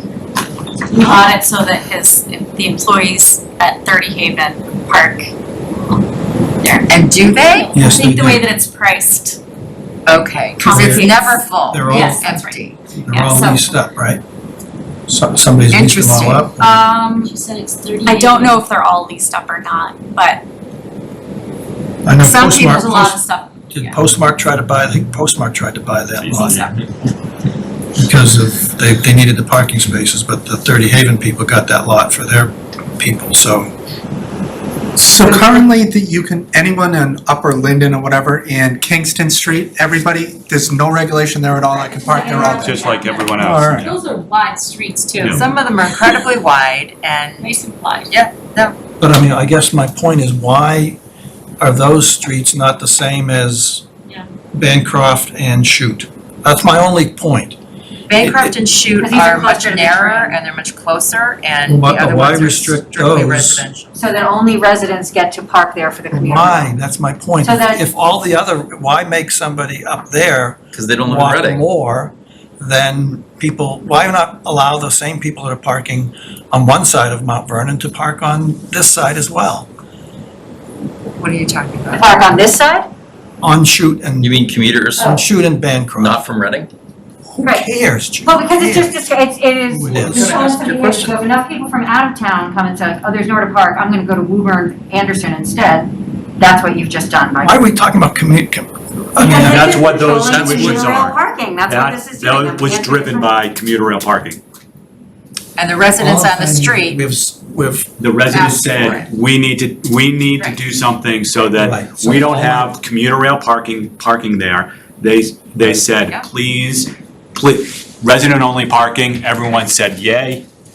Yeah. Issue solved, there's no issue. The resident only areas, commuters can park there all Or you day. park here, or you Local- park here. Reading Well, residents. like Reading- Reading. Yeah, there is We're not talking about out of enough, town. right, there is not You park here, enough yes, you Reading could park here. You commuters absolutely could that- park here. We then can't because also- this is 2 hours. spill No, that's over on not- Right. This is Reading. nothing. This Right, is nothing. they This find is just places like where- closer. Whatever street you live on in town, Mount Vernon is nothing. All parking, right, there's nothing up there. there's no regulation. Again, why treat these streets any differently than up there? This is Because just what they're- exists today. How This it isn't, is. I And the know reason- it, but it wasn't always that way. Yes, it's been that way for a really Residents long asked for it, time. And people didn't have a problem with it, and we So- don't either, So so now why you not? push these people from here to here. What do you think these residents are gonna ask? No, you don't push We're people not. from there to there. You are pushed people there because I'm. No, that's what exists No. today. No, people, right, the reason why commuter rail folks coming from out of town will not park up here and walk to the commuter rail station. They don't. I do. You're not from You're out not of from town. out of town. I've walked from up here, absolutely. People will park right here. Yep. Maybe in front of this house and this house, and that's as far as they go. This is the observed behavior, Bernie, Yes, not your I've walked opinion. by there. That's just what's, Thousands of times. So, right, I mean, they won't, I know people up here, I've seen. Your people anecdotal up here story. yes. Park down there. But I'm saying, why, what's the So difference? what was happening was these two roads are close enough where out-of-town people would come and park there. Invest in that thing. Or Right. in-town people, No, or no, employees, or. Out-of-town people would come and park there, and it's important, right? That's important, because if you live someplace else in town, you find there are other places that closer to the station that you could park with your resident sticker. They don't park up here. So by having those resident sticker parkings, that means that generally there is not commuter parking happening on their street. Their parking is just like that parking, or like that parking, or like that parking. That solved that issue because it was being dominated by people coming from out of town. There's thousands of more people from out of town that try and access the station if there were parking than Reading residents, right? So Reading residents found other places closer to park, or they just walked, right? And that's why but the bottom line is, it works. if it ain't broke, don't fix it, we don't need to argue about it. It's not an issue, let's, If it's not a What's the problem next- that needs to be And solved. just All I'm saying is that what's when the next item? I think we need to table this. When you treat these people, and Bernie. these people differently than We've- these people are gonna want. Bernie, No one wants, no one on those everyone is, Everybody's happy with it. I just think that maybe you're incorrect on this when everybody is screaming at you in the entire room, that maybe you are incorrect. It doesn't Can matter. you think that? For the commuter rail. The bottom line is some Can you be streets humble are enough to treated think that maybe you're wrong? Some streets are treated differently, just accept that as a premise. Like, you see how everybody is against you right now. It doesn't matter, All I'm trying it's to say is working, that we don't when- need to argue about it. It's not working is the point. Is working. That has not It's been a work- it's- problem it's not a ever. problem. That's not the problem. You're inventing The problems. 5 spaces that could possibly be on there are not the problem. No, I'm just trying, I Be guess humble the enough to point know that you is, could be wrong sometimes. I've been wrong lots of times. So I'm gonna Let's go to suggest, the since it next is 9:30, that we let Julie do the magic with the map with the fabulous recommendations that you've put together in a spreadsheet, so that we have something to react to next time, that we can go through street by street for any nuances. When is your select board? Our select board meeting is the 7th. I have put together some bullets of concepts to share, and Bernie also sent me some thoughts. So he and I can work back and forth to come up with something to share with the select board if we all feel comfortable that we're not gonna go in there and misrepresent what's I happening. mean, we can pull something together and distribute it Yes, to the via our staff and friends. then see if we have. And any everybody's feedback. welcome to come on the 7th if you would like to provide color commentary, of course. I'm sure you're looking to add another If you meeting to your are all calendar. gonna It's gonna get posted. I need to post you. Oh, right. So So- don't come. I mean, actually, Don't go. 5 of you are gonna go. Currently it's 3, so Like, I I'm wonder going. how that works. You're gonna come? All right, so let's post it. Let's Yeah, post just it. in And case. then, Sure. just in case, everybody, I mean, we all love to spend time together. I'm sure you'll want to be there. I would love to see you all there. So are you, it's December 7th, are you going to try to set up your next park meeting? Oh, yeah, we don't have As anything on the well? calendar, do we? Do we? You do not. We're so spontaneous. Let's just meet whenever we meet. And the meeting on the 7th starts at 8, so that's the minimum. The whole meeting does, or just our time The does? whole meeting starts Ooh, at 8. wow, what's happening? Is it? Yeah, It's because the town manager search committee is prior to. Ah. Ooh, so And it's it may late night, run. everybody. Oh, and there's So two- wear your club 2 meetings in outfits. there. Select board members are on that committee as well. So that means the minimum. Like we're going out clubbing. Oh. I'm kidding. Because as a 52-year-old Are you woman, that's saying what that I do. the meeting on the 7th Go clubbing. starts at 8? Yes, but that doesn't mean that you are. That's why I put you in touch We with could be Karen there about at- scheduling. Right, we could be at There. 10 o'clock or. I don't think they'll put you at 10, but 8:30 would be nice. Anybody seriously? He doesn't just wake up this way, he has to do his routine. Okay, so when can we next meet? So just for purposes of presenting, are we making any changes at all to the existing, aside from kiosks, are we making any changes at all to the current parking regulations and We permits? are yes. designating employee parking. To the outer car. And then Inner core, outer core, kiosk, Education enforcement. education, No maybe change, an no extra change to handicap the spot inner at core CVS. except the inner kiosks. core Gould Street, I think, would change these employee spaces to become 2 hour. Yeah, So they're not gonna be 2 hours, they're Yeah, not yeah, gonna we'll be make those 2 employees, hours. We'll give you a green stripe just to make you happy. Are we gonna talk about the garage, or is that for another time? Like the feasibility of the garage? and So I apologize, I've been super busy, which is why I missed the last meeting. I will, and so I didn't get as much done as I would have hoped.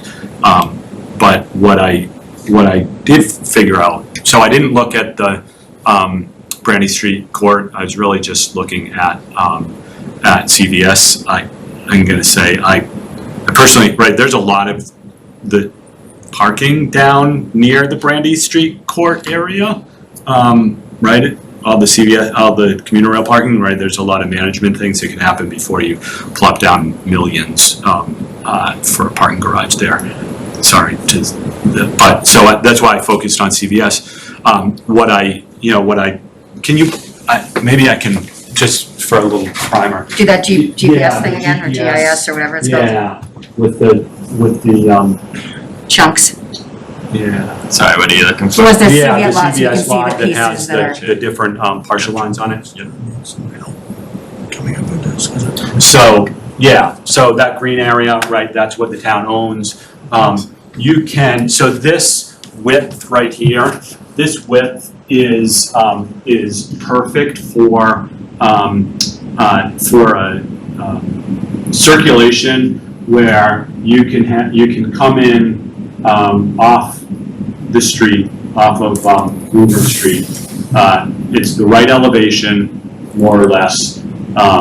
It'd be nice if it was a little higher, but it's the right elevation to come in. And you can circulate around this. It would be diagonal parking is what you have to do, because it's pretty narrow for a parking garage. It's about as narrow as you can get, but it would be diagonal parking. You can circle around. At this point, what you have to do is you have to about right here is where you ramp it down.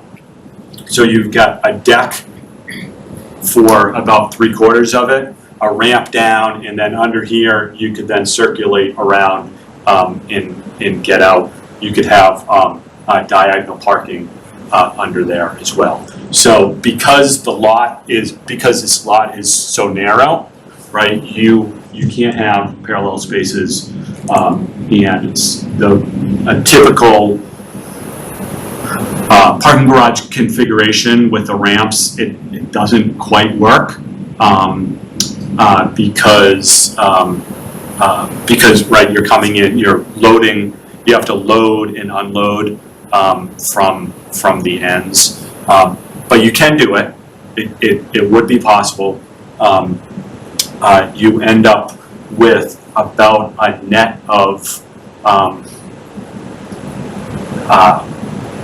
40 spaces, 40 to 50 spaces to, because you loot, right, there's 50, there's about 49 here, do you know 40? I don't know that. I have that All number, right. but yeah. So somewhere about 50 here, right, and you get 80-ish, 90 spaces, so it's not a great a benefit. I mean, it's not a huge benefit, but it's not, 40 spaces is not nothing. It would cost somewhere around 5 million. Parking garage it's about 50,000 per space for structured parking at this point, plus design and that sort of thing. So you're somewhere around 5 million. The thing that I think will be a problem with parking garage here is that I know it's emergency services. So, right, we have this building here, right? So if you have, you basically then have no way to access the back of that building. And you have very limited ways to access the back of these buildings.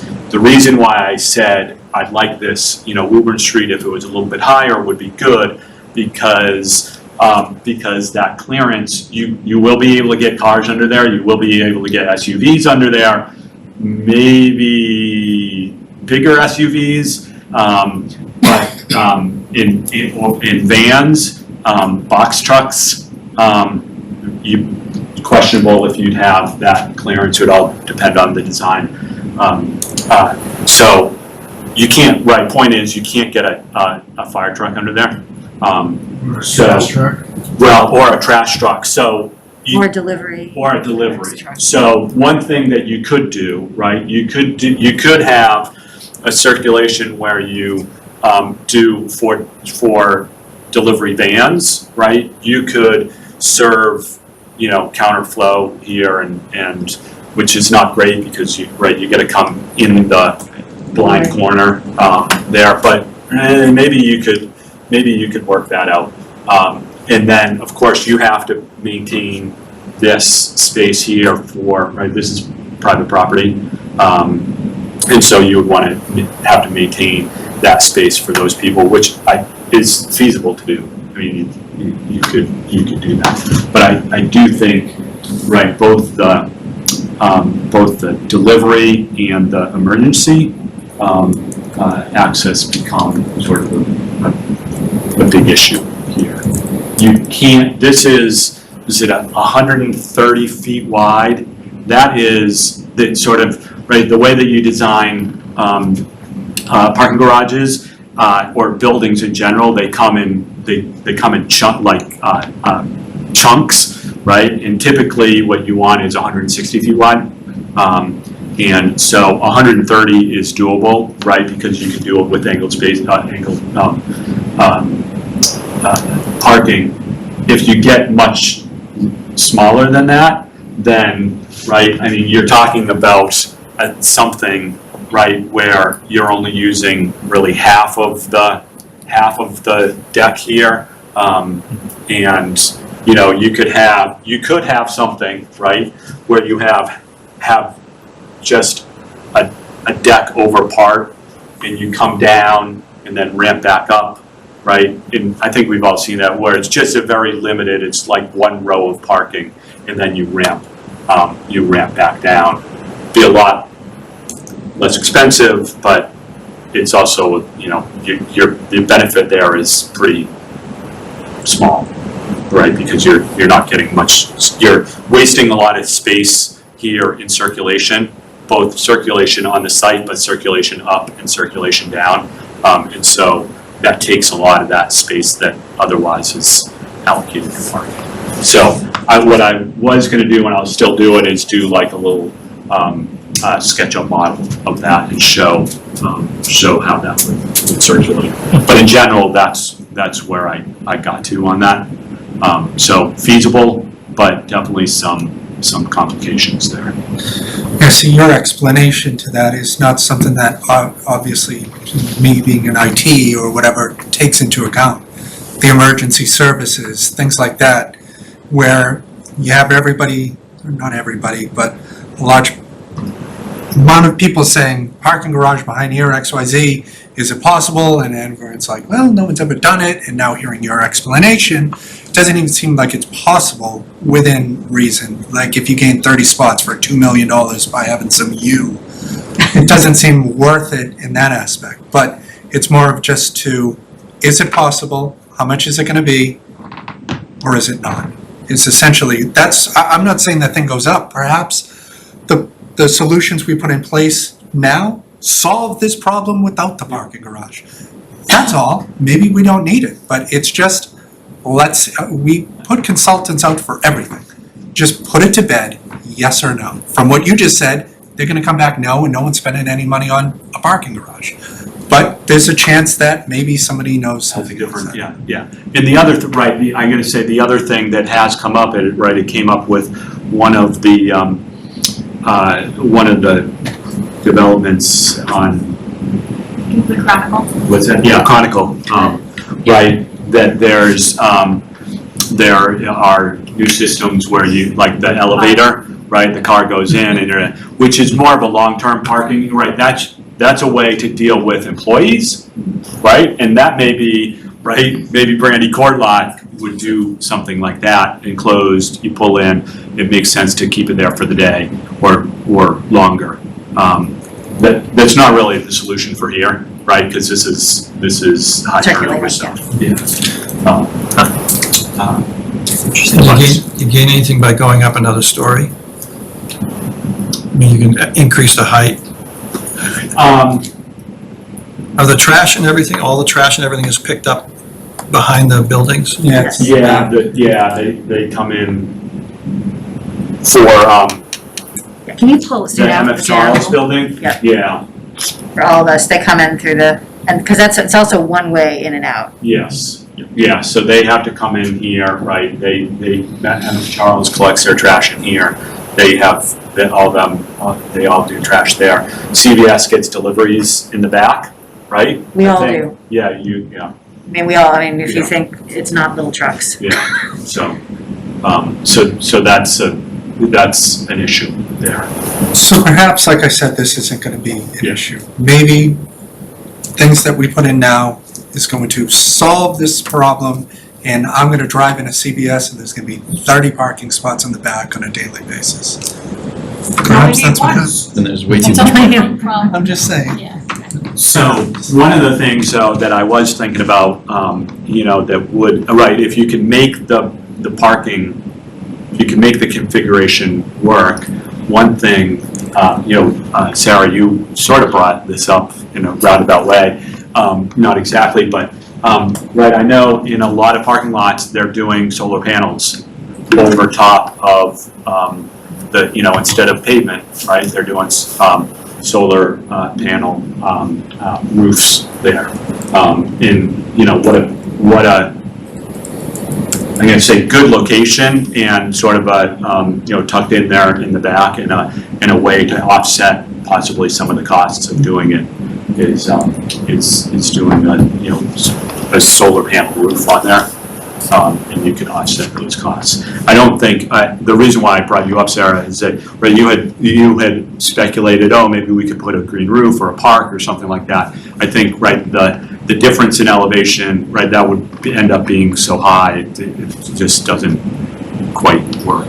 I saw online somewhere where a city had made it so that the first floor of their parking garage had like multi-use, and they did like farmers markets in it. That was just one of the things. Yeah, that, so we did the Reading Street Fair. So actually, the sort of the big thing in parking garage design these days is having the first floor be building height, 12 feet clear, so that you can reuse that space for who knows what in the future, whether it gives clearance for better for trucks and delivery and all that, but you can reprogram, you can build retail within that space, so it gives a little bit more flexibility. That'd be great here, but again, that was the thing about Woodward Street. It's perfect to go straight onto a deck with just enough clearance. Is there some long-term kind of thoughts about, like with autonomous vehicles, that maybe we won't need as many parking garages as we have? I don't know if you ever read any of that literature or not. What's that? Just like 30 years down the line, we may not need the parking garages that we have and all the parking allocation if we have.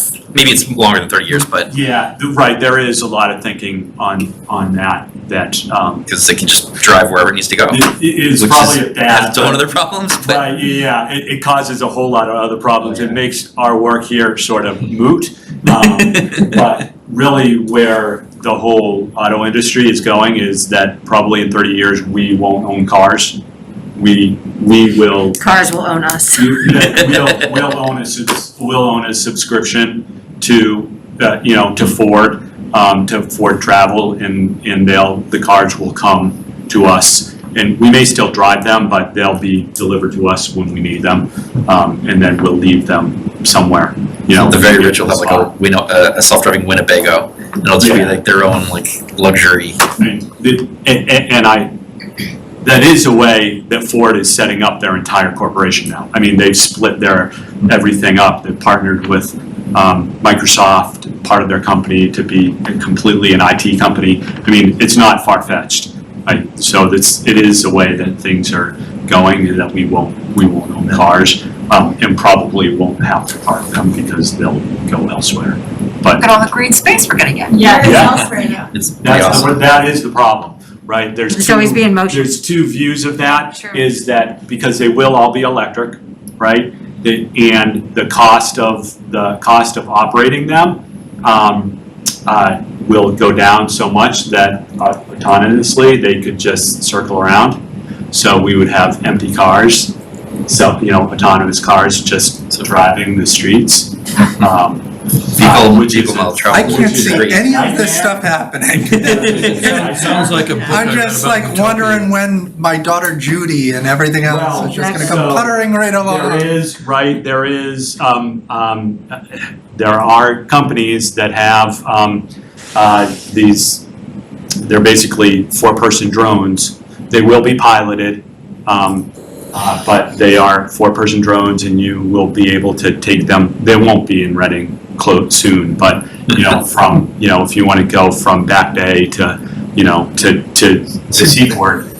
That's more, Yes. yeah, Right, practical, I think. And I kid you not, right, helipads or whatever they're called, those are being designed and almost built right now. This is not 10 years into the future. This is like 5. Like Archer, you can look up, there's a couple companies, Archer, there's some other ones that are, Yeah, Joby, Archer. People are all giving like stock tips tonight. Who am I investing in? Yeah. FordTravel.com? But you Seriously, know, yeah. so some of that stuff, I mean, especially the UAM, the urban mobility stuff, I think that that's gonna happen much like, you know, suddenly we had these cell phone things that were Yeah. like everywhere. The Jetsons stuff is gonna, At least you picked up on it, that's the point. I did too, yeah, I did too. I could have mentioned Elroy, but. No, we knew Dr. But- Judy hit by Elroy, But for sure. I do think, right, it's really not a Reading thing or a suburban, right? It's more Seaportish it's- and then it makes yes, its way up yes, there. yes, yeah. Now, That- before you that's sit cool. down, I know you didn't Sure. look at Brandy Court, but could you just throw some thoughts out there, what you Sure. think about that site? That, you know, Weird shape. so Plan B. that,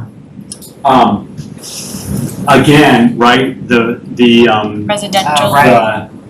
The height from, the height that works, right? right. Because I think this might be actually a little bit low from an elevation. So if you could have an entrance in from Woburn Street with a very slight ramp up and build in a parking garage here, this actually sort of works from a configuration standpoint a lot better, because you could have this circulation that then exits back out there, and you could have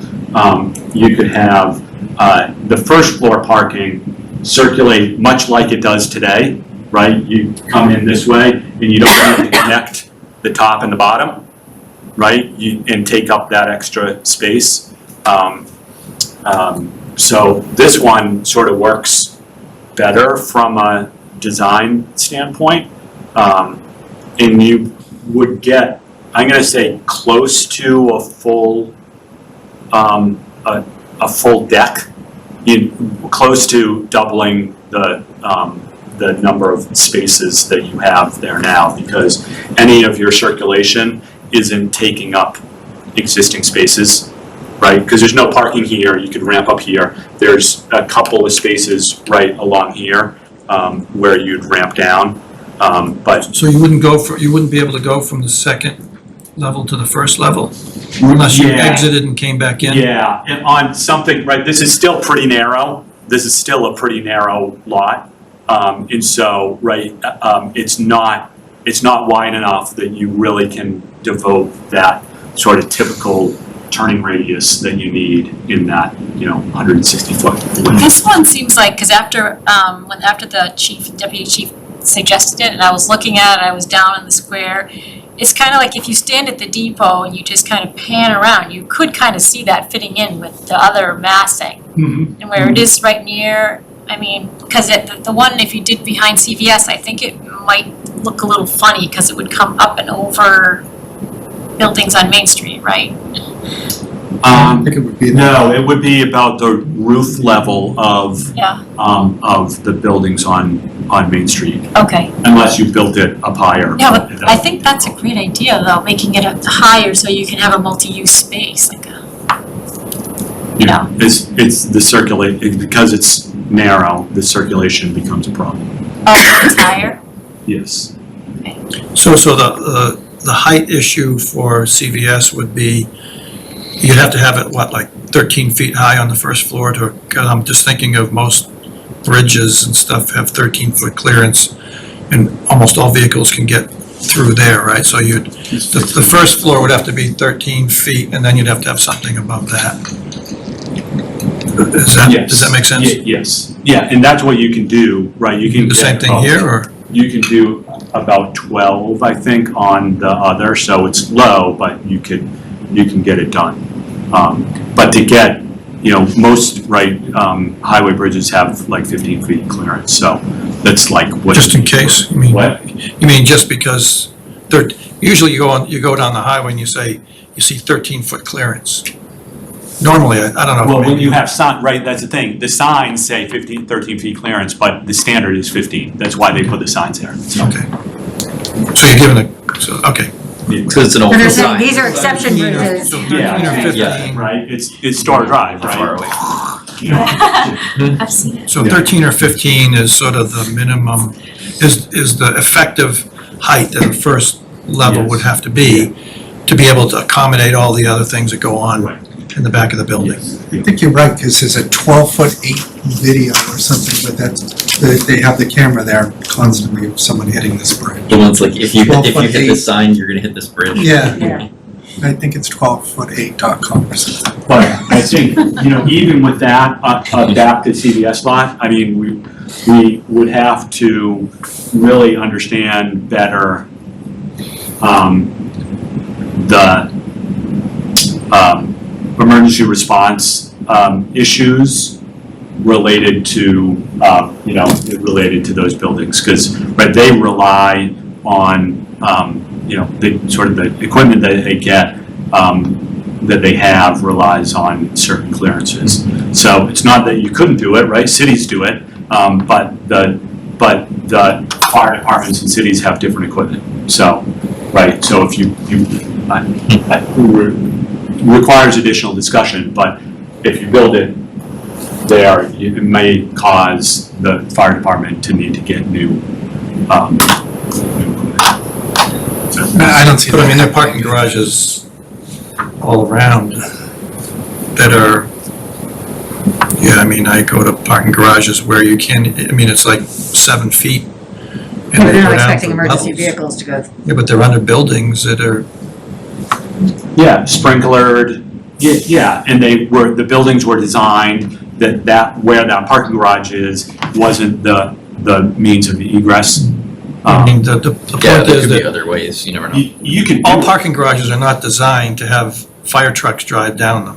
No, but right now. But somehow they that's my exist, point, right? yeah. But the problem is there's no way to access that building. Yeah, there's no way to access that building. Other way to Yes. get here, yeah. So let's, Okay. seeing this 10 o'clock, and I kind of, I think we One were trying to other- find a meeting date, yes. yes. I just want to make the other agenda items. I was going to request that we try to get contracts for the kiosk, the maintenance department. I mean, if we're going to recommend something, we should probably have a financial analysis that says, here's what the town would have to spend for it. And so could we, I think Can we get Do them we have to that do data that? from before? Julie has that information. Yeah, we have. Yeah. I don't know that we have the actual I have contracts or information anything, I from the guess. consultant. But generally what it would cost and revenues that could be expected if you regulated during certain hours. It was in a chart you 30 days sent a week. us. So we'll, It was in a chart you sent us, yeah. but no, we those actually weren't the have- legal contracts that would I don't- have to be I don't think signed we in need order to to. do So the uh, town has to take the recommendation before we get a contract, right? This is just us saying we Well, think. I mean, I guess all I'm trying to say is there any reason why we can't get the contracts that would go along with the? I don't think that's our job. Because there's a whole procurement process for the town to get contracts from anyone. That's not. Let's go back to getting the meeting time. Because I do need to go. Okay. So we're talking about after the 7th? Is this the next meeting would be the public forum? Because we So talked I about think so, let January. me just find my email, it suggested a couple days, that might work. Let's see if I can find it, a few weeks ago. I don't know if they still work, but let's see.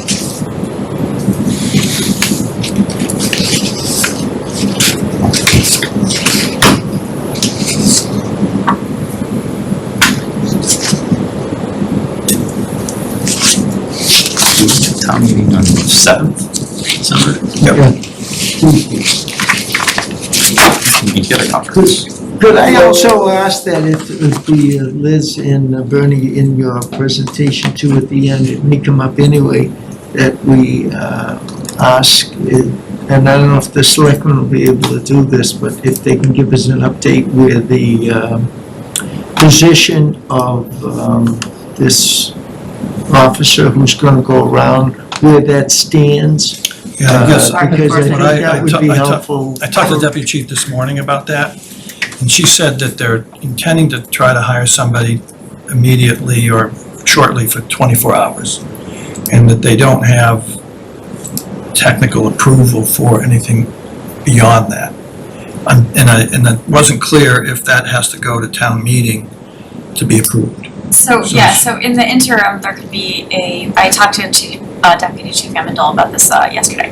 In the interim, they could hire someone, but to fund the full-time position, it has to be approved by town meeting first.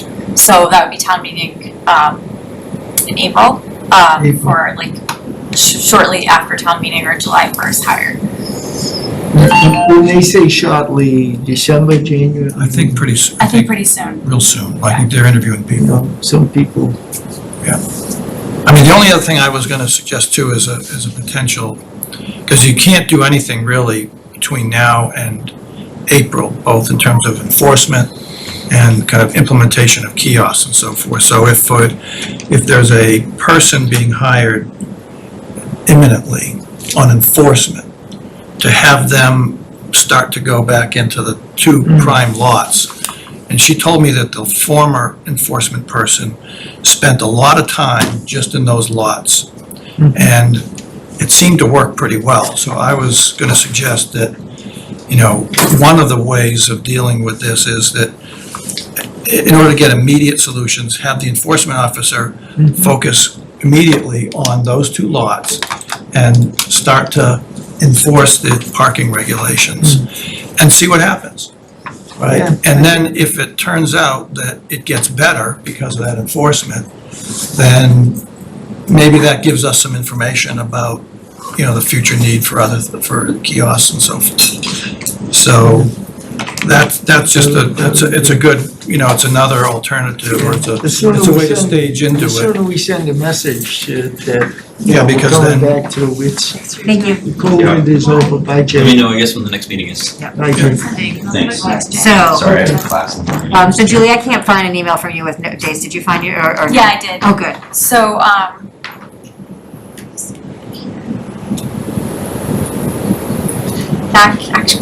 back in October.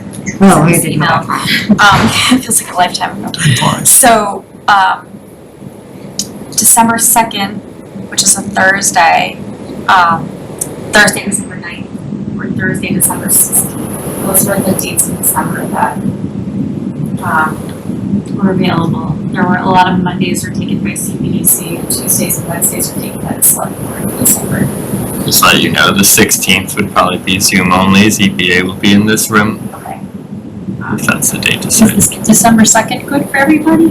So that is the first time I've That's shopped the before- block. Oh. So I will not be attending. Oh, okay. that's before the 7th, right? We should all be shopping the We should block. be shopping. That's right. Yes. Plus, we want to wait till after your select board meeting, right? Yeah, at this point, since we've assumed we were gonna Oh, be that's after the right. select board. Oh, you did? So then in the 9th, was that the next one? Yeah, I think that, we just double check. Thursday. The 9th it is. So I think Tuesday.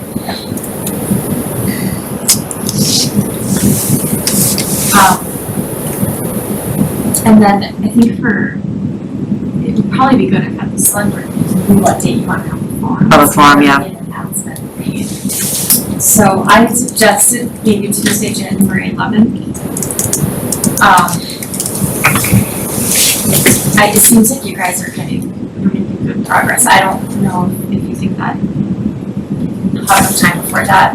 And the other date I suggested, I think, was Tuesday, January 25th. There's no select board meeting on either one of those? As far as I know, yeah. I think the select board are the other two. These are Thursdays. No, the January ones are January Tuesdays. 3rd. for the, what Julie was just suggesting for possible public forums were I January said the 11th, later one, if anybody, 25th, which are Tuesdays. I just, we're not gonna meet the last couple of weeks of December. Yeah, I It's the agree. I holiday think and- it's, we've got the holidays and Right. Yeah, December 9th might end up being like your only meeting in December. Yeah. So I think that makes sense, Karen. So what, so you're suggesting the 25th then? Yeah. That sounds great. That's not, Oh, does 25th not, January 25th does not work for you? I've got a,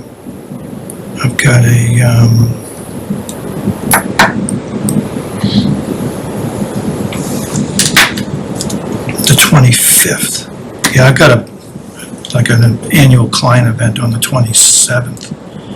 that we're probably gonna have rehearsals for that week, so, I mean, I don't know if it could be the week before, is that? The week before is the select board on, I don't know if there were. There's a holiday on Monday, and then I think the select board meets on Tuesday. So that would be the 19th or The 20th. 20th? Wednesday or Thursday, Would those be, at this point, I think we could probably figure out how to accommodate it. I guess it would, have you thought at all about whether you would want to do it all on Zoom or all in person? I mean, hybrid could be really hard.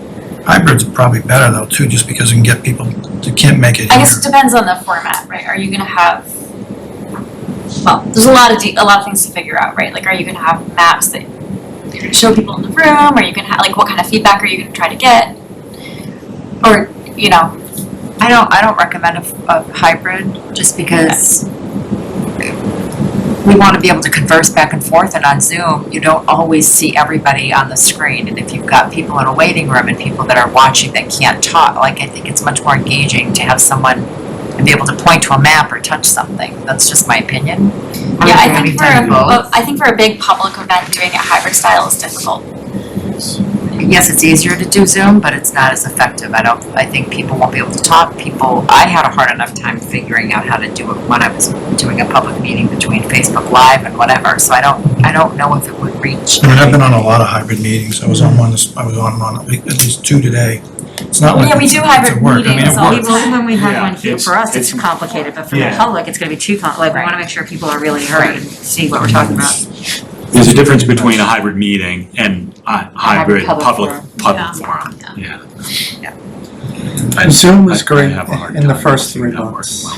Now it's, I'm not a big fan of Zoom, but I'm just trying to, for public access, allows people to, I guess they could Allows send in an people to, email or. Yeah, I mean, guess with we this could- much notice, they can, if they can't physically get to yeah, I us, think we they should can. just have a way for people to, So do we have a date? 'Cause I'm Participate if afraid they that if can't we be physically meet on the there. 9th, that's our only meeting before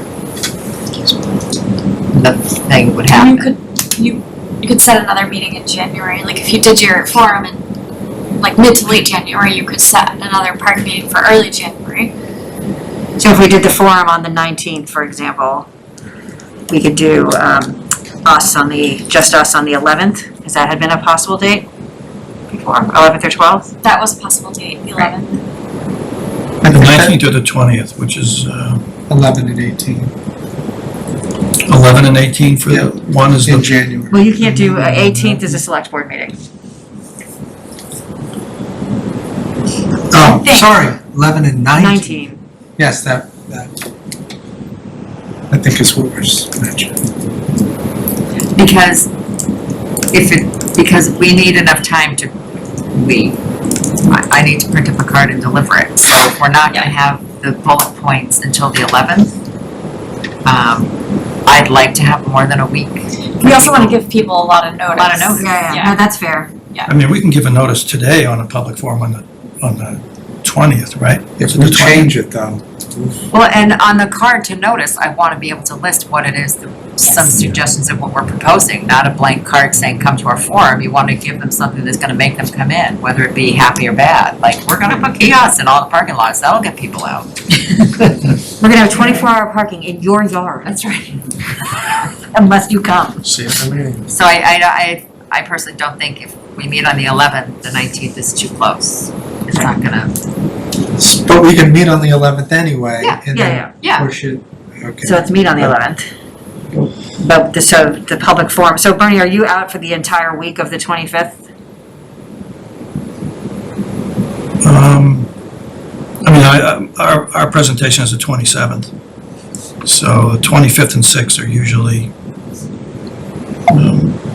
heavy prep days, but rehearsal days. The 24th is, 24th is not an option. Just do February 2nd. Yeah, do you want to look at the first week of February? Crazy things we have.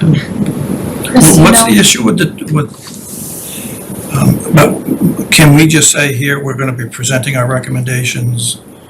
I would think that we'll probably have our recommendations done in December, no? We have one meeting in December on the 9th. Right.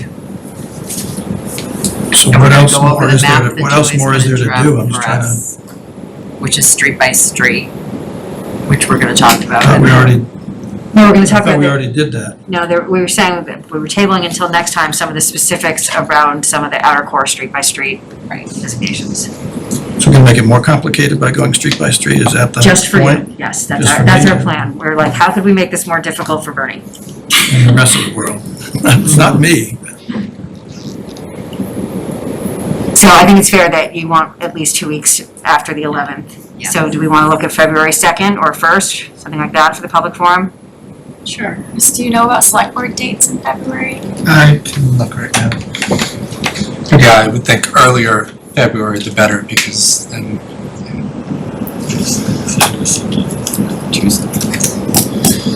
When is school vacation? 14th? Actually, I think it's the third week of February. I'm gone then, if I think that it's the 20, it starts the 21st, I think. The first is Tuesday. You're gone when, Chris? school vacation week.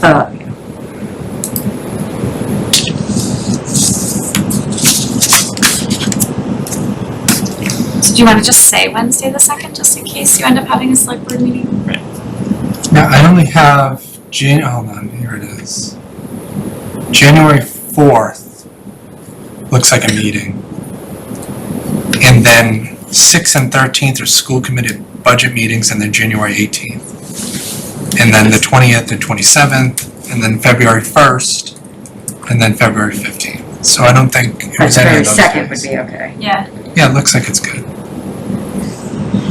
Yeah, we want to give you a whole exciting week. You're Oh. out every night. So Wednesday, February 2nd. Groundhog Day public forum. Crazy In every possible way. I love that. That's all right.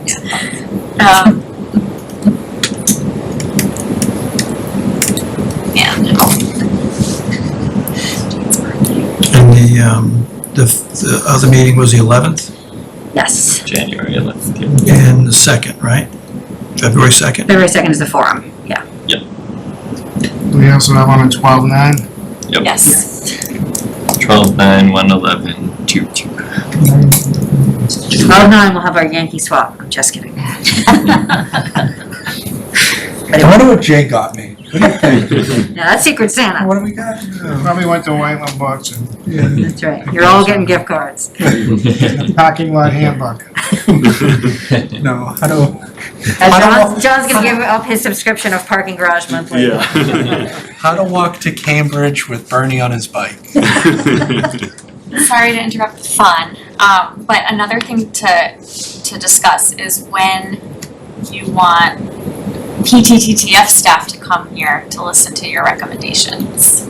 So it's something to consider. Because technically, like, you make a recommendation to supposed them to do and then get Right. feedback and, Who is that? Wouldn't that come after? Sorry. Who is that? we met a lot of PTTF, the us. staff. Yes, it's police department, engineering, planning, DPW, some management, Avangene usually. So if I had to think about it, I would say we have the forum, then we have a meeting after the forum to talk about the forum, and then. Yeah. Does that make, that's just me though, I don't, like, I That plan out sounds my head. logical. That sounds logical. We can make the new parking enforcement. Oh, that would be, oh, that actually isn't a bad idea, have them come in and find out what their They're gonna have to- rights are. What law is the worst? We talk about town employees and members of boards and committees having parking waivers at all. Is that brought up? Is it benefits? Since the school committee gets to go to games for free, I figured we could park for free. Is that gonna happen? Did you know that? It's a loophole. School committee gets to go to all the You mean the football Reading games. sports games? Yeah. Oh. We get nothing. A lot of people get to go to Reading football games for free, so. Something I don't know. Halftime. the kid, the Pop Warner kids, they wear their jerseys and they go in. I mean, it's not a They're big not making a lot of money, I scandal. think. Yeah, that's not a big scandal. Yes, it depends who's at the gate. I'm surprised you don't. I've been paying all this time. The big scandal is MIAA charging all that money plus a huge fee to buy tickets for all the championship games. It's crazy. I'm gonna suggest that we table that, and I'm gonna make a motion to adjourn. Second. Second, third, Favor. whatever. Yeah. 10:15. Good night. Thank Thanks, you all. everybody. Thank you, everybody. Hey, do you have an update on the Patriots?